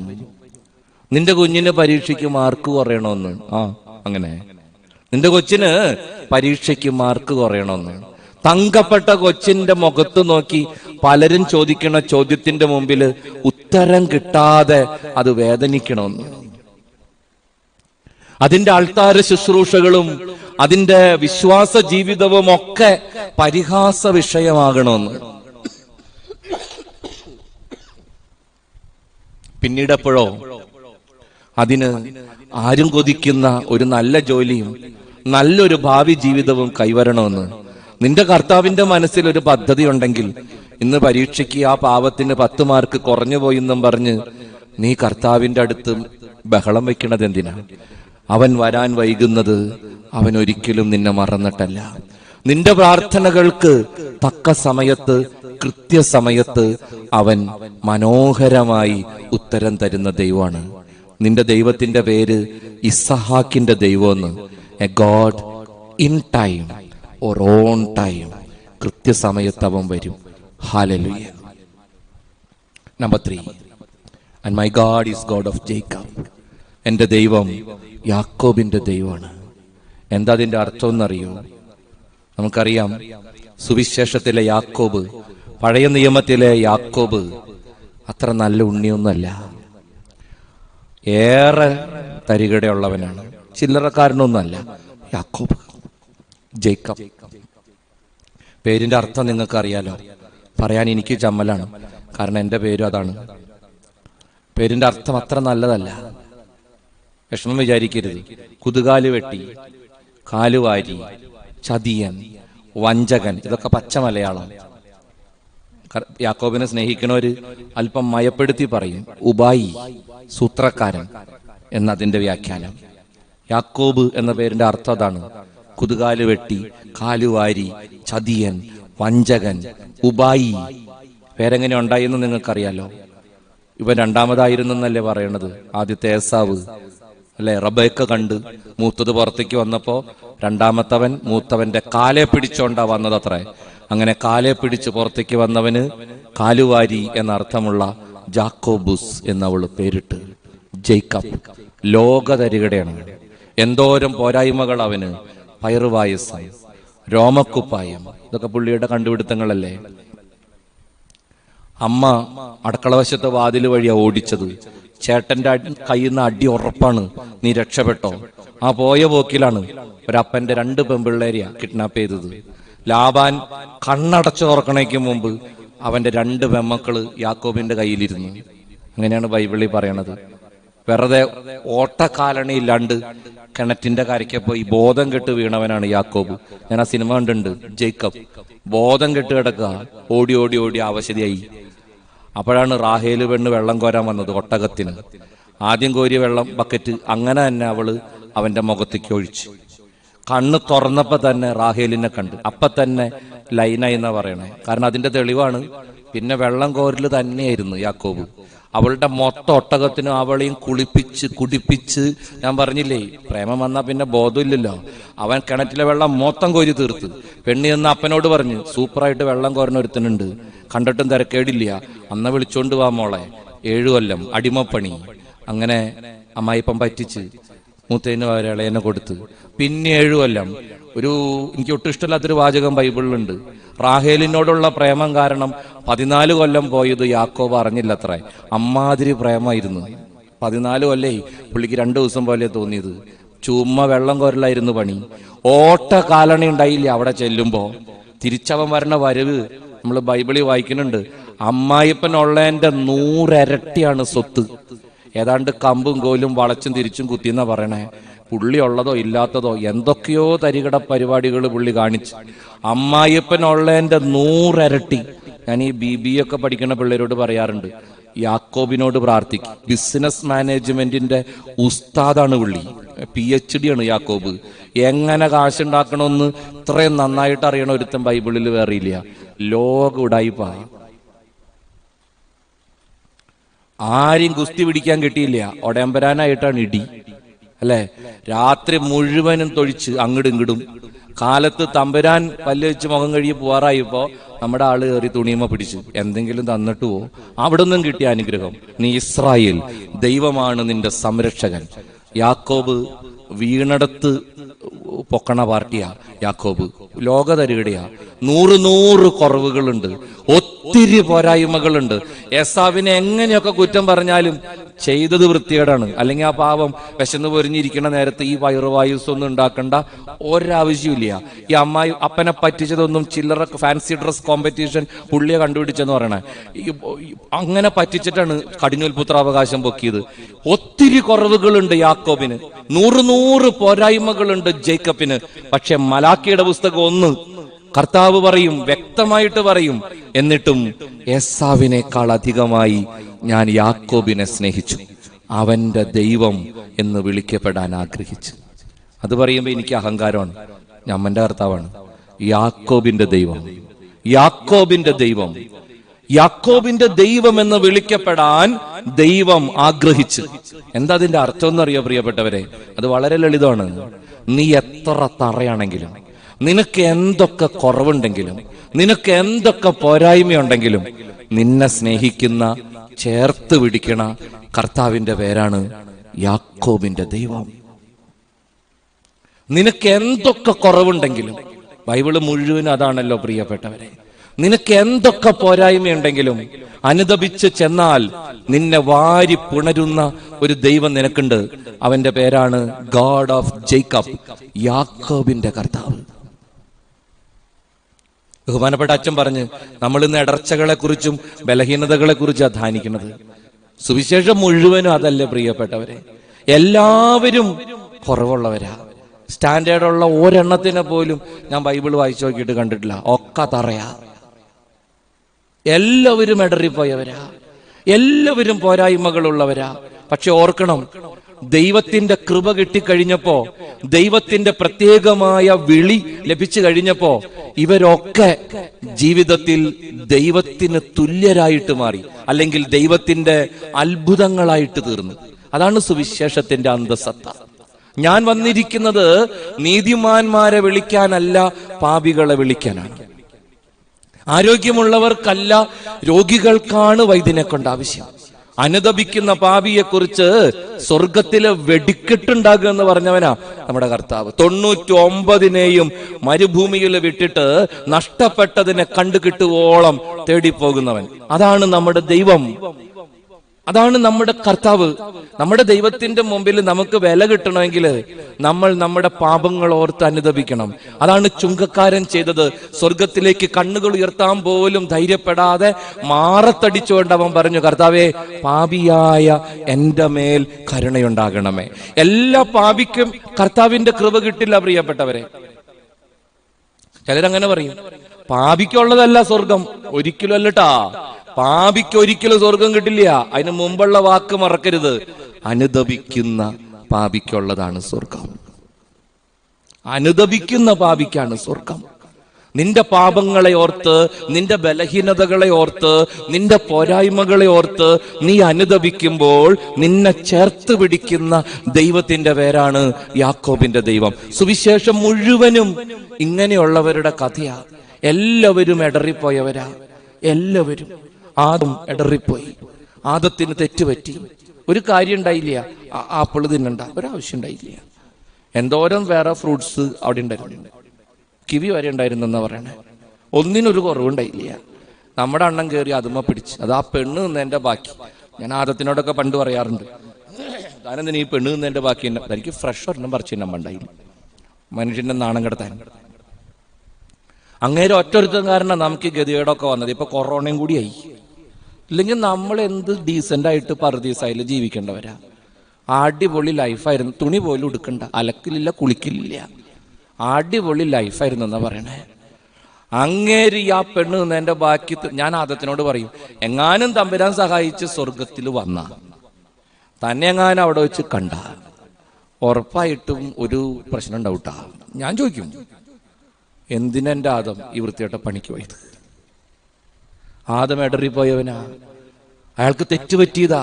ഒരാവശ്യമില്ല. ആദം അയാളുടെ പൊക്കം കാണണം. കാരണം എന്തോരം ഉയരത്തിലാണ് നിന്നിരുന്നത്. അപ്പോഴാണ് വീഴ്ചയുടെ ആഘാതം അത്രമേൽ ഭീകരമാവണത്. എന്തുയരത്തിലാ ആദം. തമ്പുരാന്റെ കൂടെ മോർണിംഗ് വാക്കിംഗ്, ഈവനിങ് വാക്കിംഗ്, അതായിരുന്നു പുള്ളിയുടെ ഏക എക്സസൈസ്. നമ്മളോട് കാലത്ത് വൈകുന്നേരം നടക്കാൻ പറഞ്ഞിട്ടില്ലേ? ഈ പാർട്ടിയുടെ ഏക എക്സർസൈസ് അതായിരുന്നു. പുള്ളി കൊളസ്ട്രോളും ഷുഗറൊന്നും ഇല്ലാണ്ട് നോക്കിയത് ഈ ഒറ്റ കാര്യത്തുമ്മയാ. കാലത്തും വൈകുന്നേരം ഓടാമ്പരാന്റെ കൂടെ മോർണിംഗ് വാക്കിംഗ്, ഈവനിങ് വാക്കിംഗ്. അത്രയും പൊക്കത്തുന്ന ആദം വീണത്. അത് കഴിഞ്ഞതേ നോഹ. പുള്ളി വീണില്ലേ? പുള്ളി വീണു. നോഹ ദൈവം മോളിൽ നിന്ന് നോക്കിയപ്പോ വൃത്തിയുള്ള ഒരെണ്ണത്തിനെ കണ്ടതാണ് നോഹ, അല്ലെ? അവനെ ഒഴിച്ച് ബാക്കി ഒക്കെ തന്നെ വെള്ളം കയറ്റി കൊന്നു തമ്പുരാൻ. ഇവ മാത്രം രക്ഷപ്പെട്ടുള്ളൂ. പുറത്തിറങ്ങിയ നോഹ എന്ത് പണി ചെയ്തെന്നാ ബൈബിളിൽ എഴുതിയേക്കണേ? അയാള് മുന്തിരി നട്ട്. അയാള് കവുങ്ങോ തെങ്ങോ ജാതി ഒന്നല്ല വെച്ച, റബ്ബറും വെച്ചില്ല, കംപ്ലീറ്റ് മുന്തിരി. Very practical. പുള്ളി മുന്തിരി നട്ട് കക്ക് പറിച്ച് ചാറുണ്ടാക്കി. ചാറെന്നൊക്കെ പറഞ്ഞാൽ നമുക്ക് മനസ്സിലാവൂലേ? നല്ല സൂപ്പർ വീഞ്ഞുണ്ടാക്കി മൂക്കറ്റം കുടിച്ച്. ഇഞ്ച പറ്റാണ്, അല്ലേ? നോഹ എവിടെ കിടക്കണവനാ? വല്ല കാര്യമുള്ള കാര്യമാണോ? പുള്ളി സ്മോൾ അടിച്ച് പൂക്കുറ്റിയായി. പറ്റായി കഴിഞ്ഞപ്പോ എല്ലാ ആണുങ്ങൾക്കും തോന്നുന്നത് പുള്ളിക്കും തോന്നി. തുണിയൊക്കെ പറിച്ചളച്ച്. അങ്ങനെയല്ലേ ബൈബിള്? ഉൽപ്പത്തി 19 വിത്തൗട്ടാണ്. പാറപ്പുറത്ത് മലന്ന് കിടന്നെന്നാ പറയണേ. കമന്നാണെങ്കിൽ നമ്മൾ സഹിച്ച്. എന്തൊരു ഭീകരം നിങ്ങൾ ആലോചിച്ച് വെക്കി. തന്തയുടെ കിടപ്പ് കണ്ട് സഹിക്കാൻ പറ്റാണ്ട് 2 ആമ്പിള്ളേര് അടക്കളയിൽ പോയി അമ്മയുടെ തോളത്ത് കിടന്ന് തോർത്തുകൊണ്ട് എടുത്ത് അങ്ങോട്ടും ഇങ്ങോട്ടും വലിച്ചു പിടിച്ച് പുറകോട്ട് നടന്ന് ചെന്ന് പൊതപ്പിച്ചെന്ന് പറയണേ. അമ്മാതിരി കിടപ്പായിരുന്നു അപ്പന്റെ. നോഹയ്ക്ക് എന്ത് സ്റ്റാൻഡേർഡ് ഉണ്ട് നിങ്ങൾ പറ? നോഹയുടെ വീട്ടിൽ നിന്ന് നിങ്ങളുടെ മക്കൾക്ക് കല്യാണാലോചന വന്നാൽ നിങ്ങൾ എടുക്കുവോ? ഞാൻ എടുക്കൂലട്ടാ. നോഹ അറിയണം, ഒന്നിനും കൊള്ളില്ലാത്തവനാ, പോരായ്മയുള്ളവനാ. ദേവരന് അബ്രാം. ഞാൻ പറഞ്ഞല്ല അബ്രാഹത്തിന്റെ സ്റ്റാൻഡേർഡ്. ഞാനിപ്പോഴും പുള്ളിയോട് പറയും, താൻ എന്നാലും എന്തിനാ കാരണവരെ? പുള്ളിയോട് വലിയ ബഹുമാനമായിട്ട് എനിക്ക് വലിയ സന്തോഷവും സ്നേഹമൊക്കെയാണ് അബ്രാഹത്തിനോട്. എനിക്ക് വലിയ ഇഷ്ടമുള്ളൊരു പൂർവ്വപിതാവാണ്. എന്നാലും ചിലപ്പോ കുനിഷ്ടു കുത്തുമ്പോ ഞാൻ പറയും, എന്നാലും എന്റെ അബ്രാം താൻ എന്തിനാ അടക്കള കയറിയത്? വേലക്കാരി പെണ്ണിനെ പൊത്തി പിടിക്കേണ്ട ഒരാവശ്യം ഉണ്ടായില്ലട്ടാ. തമ്പുരാൻ പറഞ്ഞാണുള്ള ചറ പറന്ന് ഉണ്ടാവുന്നു പിള്ളേര്. താൻ എന്ത് കാര്യം വരുത്താൻ, കാര്യം സാറ പറഞ്ഞിട്ടായാലും കെട്ടിയോള് പറഞ്ഞ അങ്ങനെ ഒക്കെ ചെയ്യാൻ പാടില്ല. എന്ത് കാര്യത്തിന് താൻ വേലക്കാരി? അതുമ്മയാണല്ലോ ഈ ഗുലുമാലുകളൊക്കെ ഉണ്ടായത്. ഈ IS ഉം BS ഒക്കെ ആ ട്രാക്കിൽ വരണേന്നാ പറയണേ. ആകെ മെനേടാണ്. ഒരാവശ്യം ഉണ്ടായില്ല ആ പെണ്ണിനെ പൊത്തി പിടിക്കേണ്ടത്. അബ്രാഹം പെട്ടുപോയി. അബ്രാഹത്തിന്റെ വീട്ടിൽ നിന്ന് കല്യാണാലോചന വന്നെടുക്കൂ? ഞാൻ എടുക്കില്ലട്ടാ. വേലക്കാരി പെണ്ണിന് പോലും സമാധാനം ഇല്ലാത്ത വീടാണ്.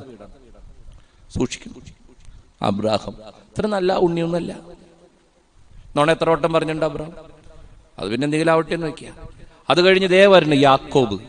യാക്കോബിന്റെ കാര്യം ഞാൻ പറഞ്ഞില്ല. ദേ പിന്നാലെ വരണം ആര്? ദാവീദ്. ഞാൻ പറയണ്ടല്ല, പേടിയാവും അങ്ങയുടെ കാര്യം ഓർക്കും. ഒരു പെണ്ണ് കുളിക്കാൻ സോപ്പും കൊണ്ടുപോയി ഇതാണ്. ആലോചിച്ച് നോക്കും. ദാവീദ്, മോശ, വിക്കൻ, ഒരെണ്ണത്തിനെ കൊന്ന് അടുത്തന്നെ കൊല്ലാൻ പിടിച്ച്. ക്രൈമാണ്, കൊലപാതകയാണ് മോശ. ആരെ വേണമെങ്കിലും എടുത്തോ ബൈബിളിൽ. സാംസൺ, അങ്ങേരല്ലേ ഒരു പെണ്ണിന്റെ മടി കിടന്ന് മുടിയും പോയി ഒക്കെ പോയി. സാംസൺ വല്ല കാര്യമുള്ള കാര്യമാണ്. സാംസൺ, ജെറമിയ, ഹോസിയ, നമ്മുടെ പത്രോസ്, പൗലോസ്. ആർക്കെത്ര സ്റ്റാൻഡേർഡ്? പത്രോസിന് ഇതിനും മാത്രം സ്റ്റാൻഡേർഡ് ഉണ്ടാവും. 3 കൊല്ലം കൂടെ നടന്നപ്പോഴും നമ്മുടെ കാർന്നവരുടെ കയ്യിൽ വടിവാളുണ്ടായിരുന്നില്ല. പത്രോസിന്റെ കയ്യിൽ വാൾ ഊരി വീശിയെന്ന് പറയണേ അല്ലേ? ഉന്നം നല്ലതായതുകൊണ്ട് ചെവിയെ പോയുള്ളൂ. പക്ഷെ ചെവിക്കല്ല വീശിയത്, നമുക്കറിയാം. കഴുത്തിനെ കൊണ്ടെങ്കിൽ നമ്മളെന്തു അറിയും? പത്രോസ്, പൗലോസ് എത്ര പേരെ കൊന്നുണ്ടെന്ന് ആർക്കറിയാം? പൗലോസ് കാര്യം ഇപ്പൊ വലിയ വർത്താനൊക്കെ പറയും. പൗലോസ് എത്ര പേരെ കൊന്നുണ്ട് പ്രിയപ്പെട്ട? എത്ര പേരെ? വിശുദ്ധ നാട്ടിൽ ചെല്ലുമ്പോ ആ സുവർണവാതില്, എന്താ പറഞ്ഞ കവാടം, അവിടെ ചെല്ലുമ്പോ കൂടെയുള്ള ഗൈഡ് പറയും, ഇവിടെയാണ് എസ്തപ്പാനോസിനെ കല്ലെറിഞ്ഞു കൊന്നത്. ആ സ്പോട്ട് ഇപ്പോഴും കാണിച്ചു വരും അവര്. എന്നിട്ട് പുറകോട്ട് തിരിഞ്ഞിട്ട് അയാൾ പറയും, ഇവിടെയാണ് സാവൂൾ എന്ന് പേരുണ്ടായിരുന്ന പൗലോസ് നിന്നിരുന്നത്. അവന്റെ കാൽക്കലാണ് എല്ലാം അഴിച്ചു വെച്ചത്. ഒന്നുമില്ലെങ്കിലും ആദ്യത്തെ രക്തസാക്ഷി ആ പാവത്തിനെ കല്ലെറിയാൻ 1, 2, 3 പറഞ്ഞത് നമ്മുടെ പൗലോസാണ്. എന്ത് സ്റ്റാൻഡേർഡ്! യോഹന്നാൻ, ആരാണെങ്കിലും എടുത്തോ. ഞാനത് പറയുമ്പോ ബൈബിള് മുഴുവൻ തറയാന്ന് പറയാനല്ല കേട്ടോ പറഞ്ഞത്. ഇതാണ് നമ്മുടെ ദൈവം, ബലഹീനരെ തെരഞ്ഞെടുത്ത് നിയോഗിക്കുന്ന കർത്താവ്. അതുകൊണ്ടാ പൗലോസ് പറയണേ, പാപികളിൽ ഒന്നാമനാണ് ഞാൻ, പക്ഷെ എനിക്ക് കാരുണ്യം ലഭിച്ചു. പാപികളിൽ ഒന്നാമനാണ് ഞാൻ, പക്ഷെ എനിക്ക് കാരുണ്യം ലഭിച്ച്. ഞാൻ പ്രശംസിക്കുന്നുവെങ്കിൽ എന്റെ പാപങ്ങളെ കുറിച്ചാണ് പ്രശംസിക്കുക. എന്റെ ബലഹീനതകളിൽ നിന്ന് എനിക്ക് മോചനം തരണമെന്ന് 3 വട്ടം ഞാൻ എന്റെ കർത്താവിനോട് പറഞ്ഞു. അവൻ പറഞ്ഞു, നിനക്ക് എന്റെ കൃപ മതി. അവിടെ ഇരുന്നോട്ടെ. സത്യവേദ പുസ്തകം പരിചയപ്പെടുത്തുന്ന ദൈവത്തിന്റെ മക്കളൊക്കെ ഇടറിപ്പോയവരാ. എല്ലാവർക്കും പോരായ്മകളുണ്ട്, എല്ലാവർക്കും കുറവുകളുണ്ട്. പക്ഷെ ദൈവം അത്ഭുതം ചെയ്യാൻ തെരഞ്ഞെടുക്കണത് ഇങ്ങനെയുള്ള മനുഷ്യരെയാ.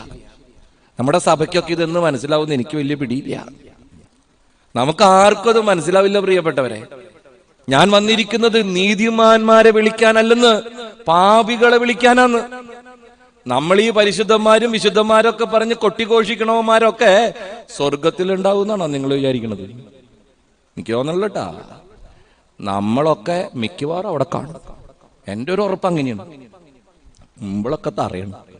പരിശുദ്ധന്മാര് ശുദ്ധമതികളൊക്കെ താഴെ കിടക്കും.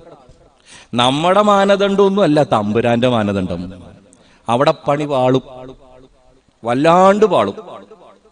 നമ്മുടെ ജീവിതത്തിൽ നീ നിന്റെ ബലഹീനതകളെ ഓർത്ത്, നിന്റെ പാപത്തെ ഓർത്ത്, നിന്റെ തെറ്റുകുറ്റങ്ങളെ ഓർത്ത് ഹൃദയം നുറുങ്ങി നീ തമ്പുരാനോട് പ്രാർത്ഥിച്ചാൽ നിനക്ക് സ്വർഗം ഉറപ്പാണെന്ന് പറയണ പുസ്തകത്തിന്റെ പേരാണ് ബൈബിള്.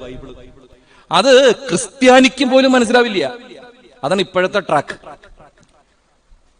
ഇപ്പോഴത്തെ ട്രാക്ക് അങ്ങനെയാണ്. നമുക്ക് ഒരെത്തും പിടിയും കിട്ടണില്ല. എന്റെ ദൈവം വന്നത് പാപികളെ വിളിക്കാനാ, പരിശുദ്ധന്മാരെ വിളിക്കാനല്ല, ശുദ്ധമതികളെ വിളിക്കാനല്ല. അനുതപിക്കുന്ന പാപിയെ കുറിച്ച് സന്തോഷിക്കുന്നവനാണ് എന്റെ തമ്പുരാൻ. ഞാൻ പ്രശംസിക്കുന്നുവെങ്കിൽ എന്റെ ബലഹീനതകളെ കുറിച്ച് പ്രശംസിക്കും. പൗലോസ് പറയും, നിങ്ങളിൽ ബുദ്ധിമാന്മാർ അധികമില്ല, ശക്തരും കുലീനരും അധികമില്ല, എങ്കിലും വിജ്ഞാനികളെ ലജ്ജിപ്പിക്കാൻ ലോകദൃഷ്ട്യാ ഭോഷന്മാരായവരെ ദൈവം തെരഞ്ഞെടുത്തു. ശക്തമായവയെ ലജ്ജിപ്പിക്കാൻ ലോകദൃഷ്ട്യാ നിസ്സാരങ്ങളായവയെ ദൈവം തെരഞ്ഞെടുത്തു. നിലവിലുള്ളവയെ ലജ്ജിപ്പിക്കാൻ ഇല്ലായ്മയെ തന്നെയും അവൻ തെരഞ്ഞെടുത്തു. കാരണം പറയുന്നുണ്ട് പൗലോസ്, കാരണം ദൈവസന്നിധിയിൽ ആരും അഹങ്കരിക്കരുത്. ഇതാണ് നമ്മുടെ ദൈവത്തിന്റെ പ്രത്യേകത. നമ്മുടെ ബലഹീനതകളിൽ, നമ്മുടെ പോരായ്മകളിൽ കർത്താവിനെ നമ്മൾ മഹത്വപ്പെടുത്തണം. ബലഹീനതകളിലും പോരായ്മകളിലും ജീവിച്ച് മരിക്കണമെന്നല്ല പറഞ്ഞതിന്റെ അർത്ഥം. നിന്റെ ദൈവത്തോടുള്ള സ്നേഹം എല്ലാ ബലഹീനതകളെയും പോരായ്മകളെയും അതിജീവിക്കാൻ നിന്നെ സഹായിക്കും, നിന്നെ ശക്തിപ്പെടുത്തും. നിന്നെ മറ്റൊരു മനുഷ്യനാക്കി മാറ്റാൻ കർത്താവിന്റെ കാരുണ്യത്തിന് സാധിക്കും. ചിലപ്പോഴൊക്കെ എൻ്റെ ഈശോ എൻ്റെ അടുത്ത് വഴക്കുണ്ടാക്കാറൊക്കെ ഉണ്ട്, ഉള്ളത് പറയാല. നമ്മൾ ഇത്ര വലിയ ഭീകരഭാവം, വ്യഭിചാരോ കള്ളൂടിയോ അങ്ങനെയുള്ള പ്രശ്നങ്ങളും തെറിയൊന്നും നമ്മൾ പറയാറില്ല. എന്നാലും ഈ ലൊട്ടിലൊടുക്ക് ഭാവമൊക്കെ ഉണ്ടല്ലോ. ചുമ്മാ ആവശ്യമില്ലാണ്ട് ചിലപ്പോൾ ആരോടെങ്കിലൊക്കെ ചൂടാവും. ചില പിച്ചക്കാരൊക്കെ വന്നാൽ നിന്റെ അപ്പ എൻ്റെ കയ്യിൽ കാശ് കൊണ്ടുവന്നിട്ടുണ്ടോ എന്നൊക്കെ ഞാൻ ചോദിക്കാറുണ്ട്. നമുക്ക് എല്ലാ സമയത്തൊക്കെ അരിശം വരും. ചിലപ്പോൾ ആരെങ്കിലും കാണിക്കണ വൃത്തികേടുകളൊക്കെ കാണുമ്പോൾ രോഷം കൊള്ളും, ധാർമ്മിക രോഷം. അപ്പൊ എന്താ പറയണേ, എങ്ങനെയാ പറയണേന്നൊന്നും ഒരു പിടിയില്ല. അങ്ങനെയൊക്കെയുള്ള പ്രശ്നങ്ങളുണ്ട്. ഈ കമ്പ്യൂട്ടറൊക്കെ കുത്തി കളിക്കുമ്പോൾ ചിലപ്പോൾ ആവശ്യമില്ലാത്തടത്തൊക്കെ കയറി തൊടും. ഒരു ആവശ്യമുള്ള കാര്യമില്ല, ഇതൊക്കെ സംഭവിക്കും. എന്നിട്ട് നമ്മൾ പ്രാർത്ഥിക്കാൻ ചെന്നിരിക്കുമ്പോൾ നമ്മുടെ കർത്താവിന്റെ മുഖം ഇങ്ങനെ വട്ടയപ്പത്തിന് കലക്കി വെച്ച പോലെയാ. എൻ്റെ അമ്മോ, ഏറ്റ് പിടിച്ചിരിക്കും നമ്മുടെ ആള്. നമുക്ക് പുള്ളിയല്ലാണ്ട് ആരുള്ളേ, ആണായിട്ടും പെണ്ണായിട്ടും. ഞാൻ കർത്താവിനോട് ഒരു എൻ്റെ തമ്പുരാൻ ഇങ്ങനെ വഴക്കുണ്ടാക്കല്ലേ, അതിനും മാത്രം കുഴപ്പമൊന്നും ഞാൻ ചെയ്തിട്ടില്ലല്ലോ. അപ്പൊ അങ്ങോട്ടും ഇങ്ങോട്ടും നോക്കിയിരിക്കും, എൻ്റെ മുഖത്തേക്ക് നോക്കി ഒന്ന് ചിരിക്കു പോലുമില്ല. കുറെ നേരം കഴിയുമ്പോൾ നമുക്ക് ഭ്രാന്താവും. നിങ്ങൾ ആരോടും പറയരുത് കേട്ടോ, ക്യാമറ ഇതൊക്കെ പിടിക്കണ്ട, അതാണ് എൻ്റെ പേടി. ഞാനിങ്ങനെ കുറെ നേരം ഇങ്ങനെ കർത്താവ് മുഖം വീർപ്പിച്ചിരിക്കുമ്പോൾ നമുക്ക് ഭ്രാന്താവും, സങ്കടം വരും. അറ്റ കൈയാണ്, നിങ്ങൾക്ക് വേണമെങ്കിൽ പരീക്ഷിച്ച് നോക്കാവുന്നതാണ്. അറ്റ കൈ ഞാൻ ബൈബിൾ എടുത്ത് പൊക്കി പിടിക്കും. ദേ, ഇത്രയും വൃത്തികേടൊന്നും ഞാൻ കാണിച്ചിട്ടില്ല ട്ടാ, ഇത്രയും മെനകേടൊന്നും ഞാൻ കാണിച്ചിട്ടില്ല ട്ടാ. ഞാൻ ഒരു പെണ്ണ് നിന്ന് ആപ്പിളിന്റെ ബാക്കി ഞാൻ തിന്നിട്ടില്ല. ഞാൻ ഒരു ചേട്ടൻ്റെ ഒരു സാധനവും മോഷ്ടിച്ചിട്ടും ഇല്ല, വെട്ടിച്ചും പറ്റിച്ചെടുത്തിട്ടും ഇല്ല. ഒരു പെണ്ണും കുളിക്കണോടത്തുമ്പോൾ ഒളിഞ്ഞു നോക്കാൻ പോയിട്ടില്ല. ആരും തല്ലി കൊന്നിട്ടില്ല, സ്മോളൊട്ട് അടിച്ചിട്ടും ഇല്ല. ഇത്രയും വൃത്തികേട് കാണിച്ചവരോടൊക്കെ നിനക്ക് ഇങ്ങനെ അഡ്ജസ്റ്റ് ചെയ്യാമെങ്കിൽ ചുമ്മാ ഇരിയാർത്താവേ, എന്തെങ്കിലുമൊക്കെ ഒരു അഡ്ജസ്റ്റ്മെന്റ് എന്നോടാവട്ടാ. അപ്പ എൻ്റെ കർത്താവ് ചിരിക്കും, നമുക്കത് മതി. അപ്പ എൻ്റെ തമ്പുരാൻ പറയടാ, അത് ഞാൻ ഓർത്തില്ലട്ടാ, അത്രയൊന്നും കുഴപ്പം നിനക്കില്ല. നമ്മുടെ ദൈവം നമ്മെ വല്ലാണ്ട് സ്നേഹിക്കുന്ന ദൈവമാണ്. നമ്മുടെ ബലഹീനതകളെ അതിജീവിക്കാൻ, നമ്മുടെ ഇടർച്ചകളെ അതിജീവിക്കാൻ, നമ്മുടെ പോരായ്മകളെ അതിജീവിക്കാൻ വേണ്ട വകുപ്പൊക്കെ പരിശുദ്ധാത്മാവ് വഴി കർത്താവ് നമ്മിൽ ചൊരിഞ്ഞിട്ടുണ്ട്. അവന്റെ മൂറോന്റെ കുരിശിനാൽ, മുദ്രയാൽ നെഞ്ചും തടവും ചങ്കും പുറവും നെറ്റിത്തടവും ഒക്കെ റുഷ്മ ചെയ്യപ്പെട്ടവരാ നമ്മള്. നമ്മുടെ ദൈവം നമ്മുടെ കൂടെയുണ്ട്. അബ്രാഹത്തിന്റെ, ഇസഹാക്കിന്റെ, യാക്കോബിന്റെ തമ്പുരാൻ. അനുസരിച്ചാൽ അനുഗ്രഹിക്കുന്നവൻ, തക്ക സമയത്ത് കൃത്യസമയത്ത് അത്ഭുതകരമായ ജീവിതത്തിലേക്ക് ഇടപെടുന്നവൻ, എൻ്റെ ബലഹീനതകളിലും എൻ്റെ പോരായ്മകളിലും എന്നെ നെഞ്ചോട് ചേർത്ത് പിടിക്കണവൻ. ഇതീ കൂടുതൽ എന്നതാ ഈ കൊറോണ കാലത്ത് നമുക്ക് വേണ്ടത്. ഇത്രയും നല്ലൊരു തമ്പുരാൻ നമ്മുടെ കൂടെ ഉണ്ടെങ്കിൽ നമ്മൾ എന്തിനെക്കുറിച്ചാ ഭയപ്പെടുക? മരണത്തിന്റെ താഴ്വരയിലൂടെ നടന്നാലും ഞാൻ ഭയപ്പെടില്ല. കാരണം കർത്താവാണ് എൻ്റെ ഇടയൻ, കർത്താവാണ് എൻ്റെ ഇടയൻ. എൻ്റെ ബലഹീനതകളെക്കുറിച്ച് ഞാൻ പ്രശംസിക്കും, എൻ്റെ പോരായ്മകളെക്കുറിച്ച് ഞാൻ പ്രശംസിക്കും. കാരണം ബലഹീനനാകുമ്പോഴാണ് ഞാൻ ശക്തനായിരിക്കുന്നത്. ഞാൻ പാപിയാകുമ്പോഴാണ്, ഞാൻ എൻ്റെ തമ്പുരാന്റെ മുമ്പിൽ മനസ്തപിക്കുമ്പോഴാണ് എൻ്റെ ദൈവം എന്നെ ഏറ്റവും കൂടുതൽ സ്നേഹിക്കുന്നത്. ആ കർത്താവിലാണ് എൻ്റെ ആശ്രയവും എൻ്റെ അഭയവും.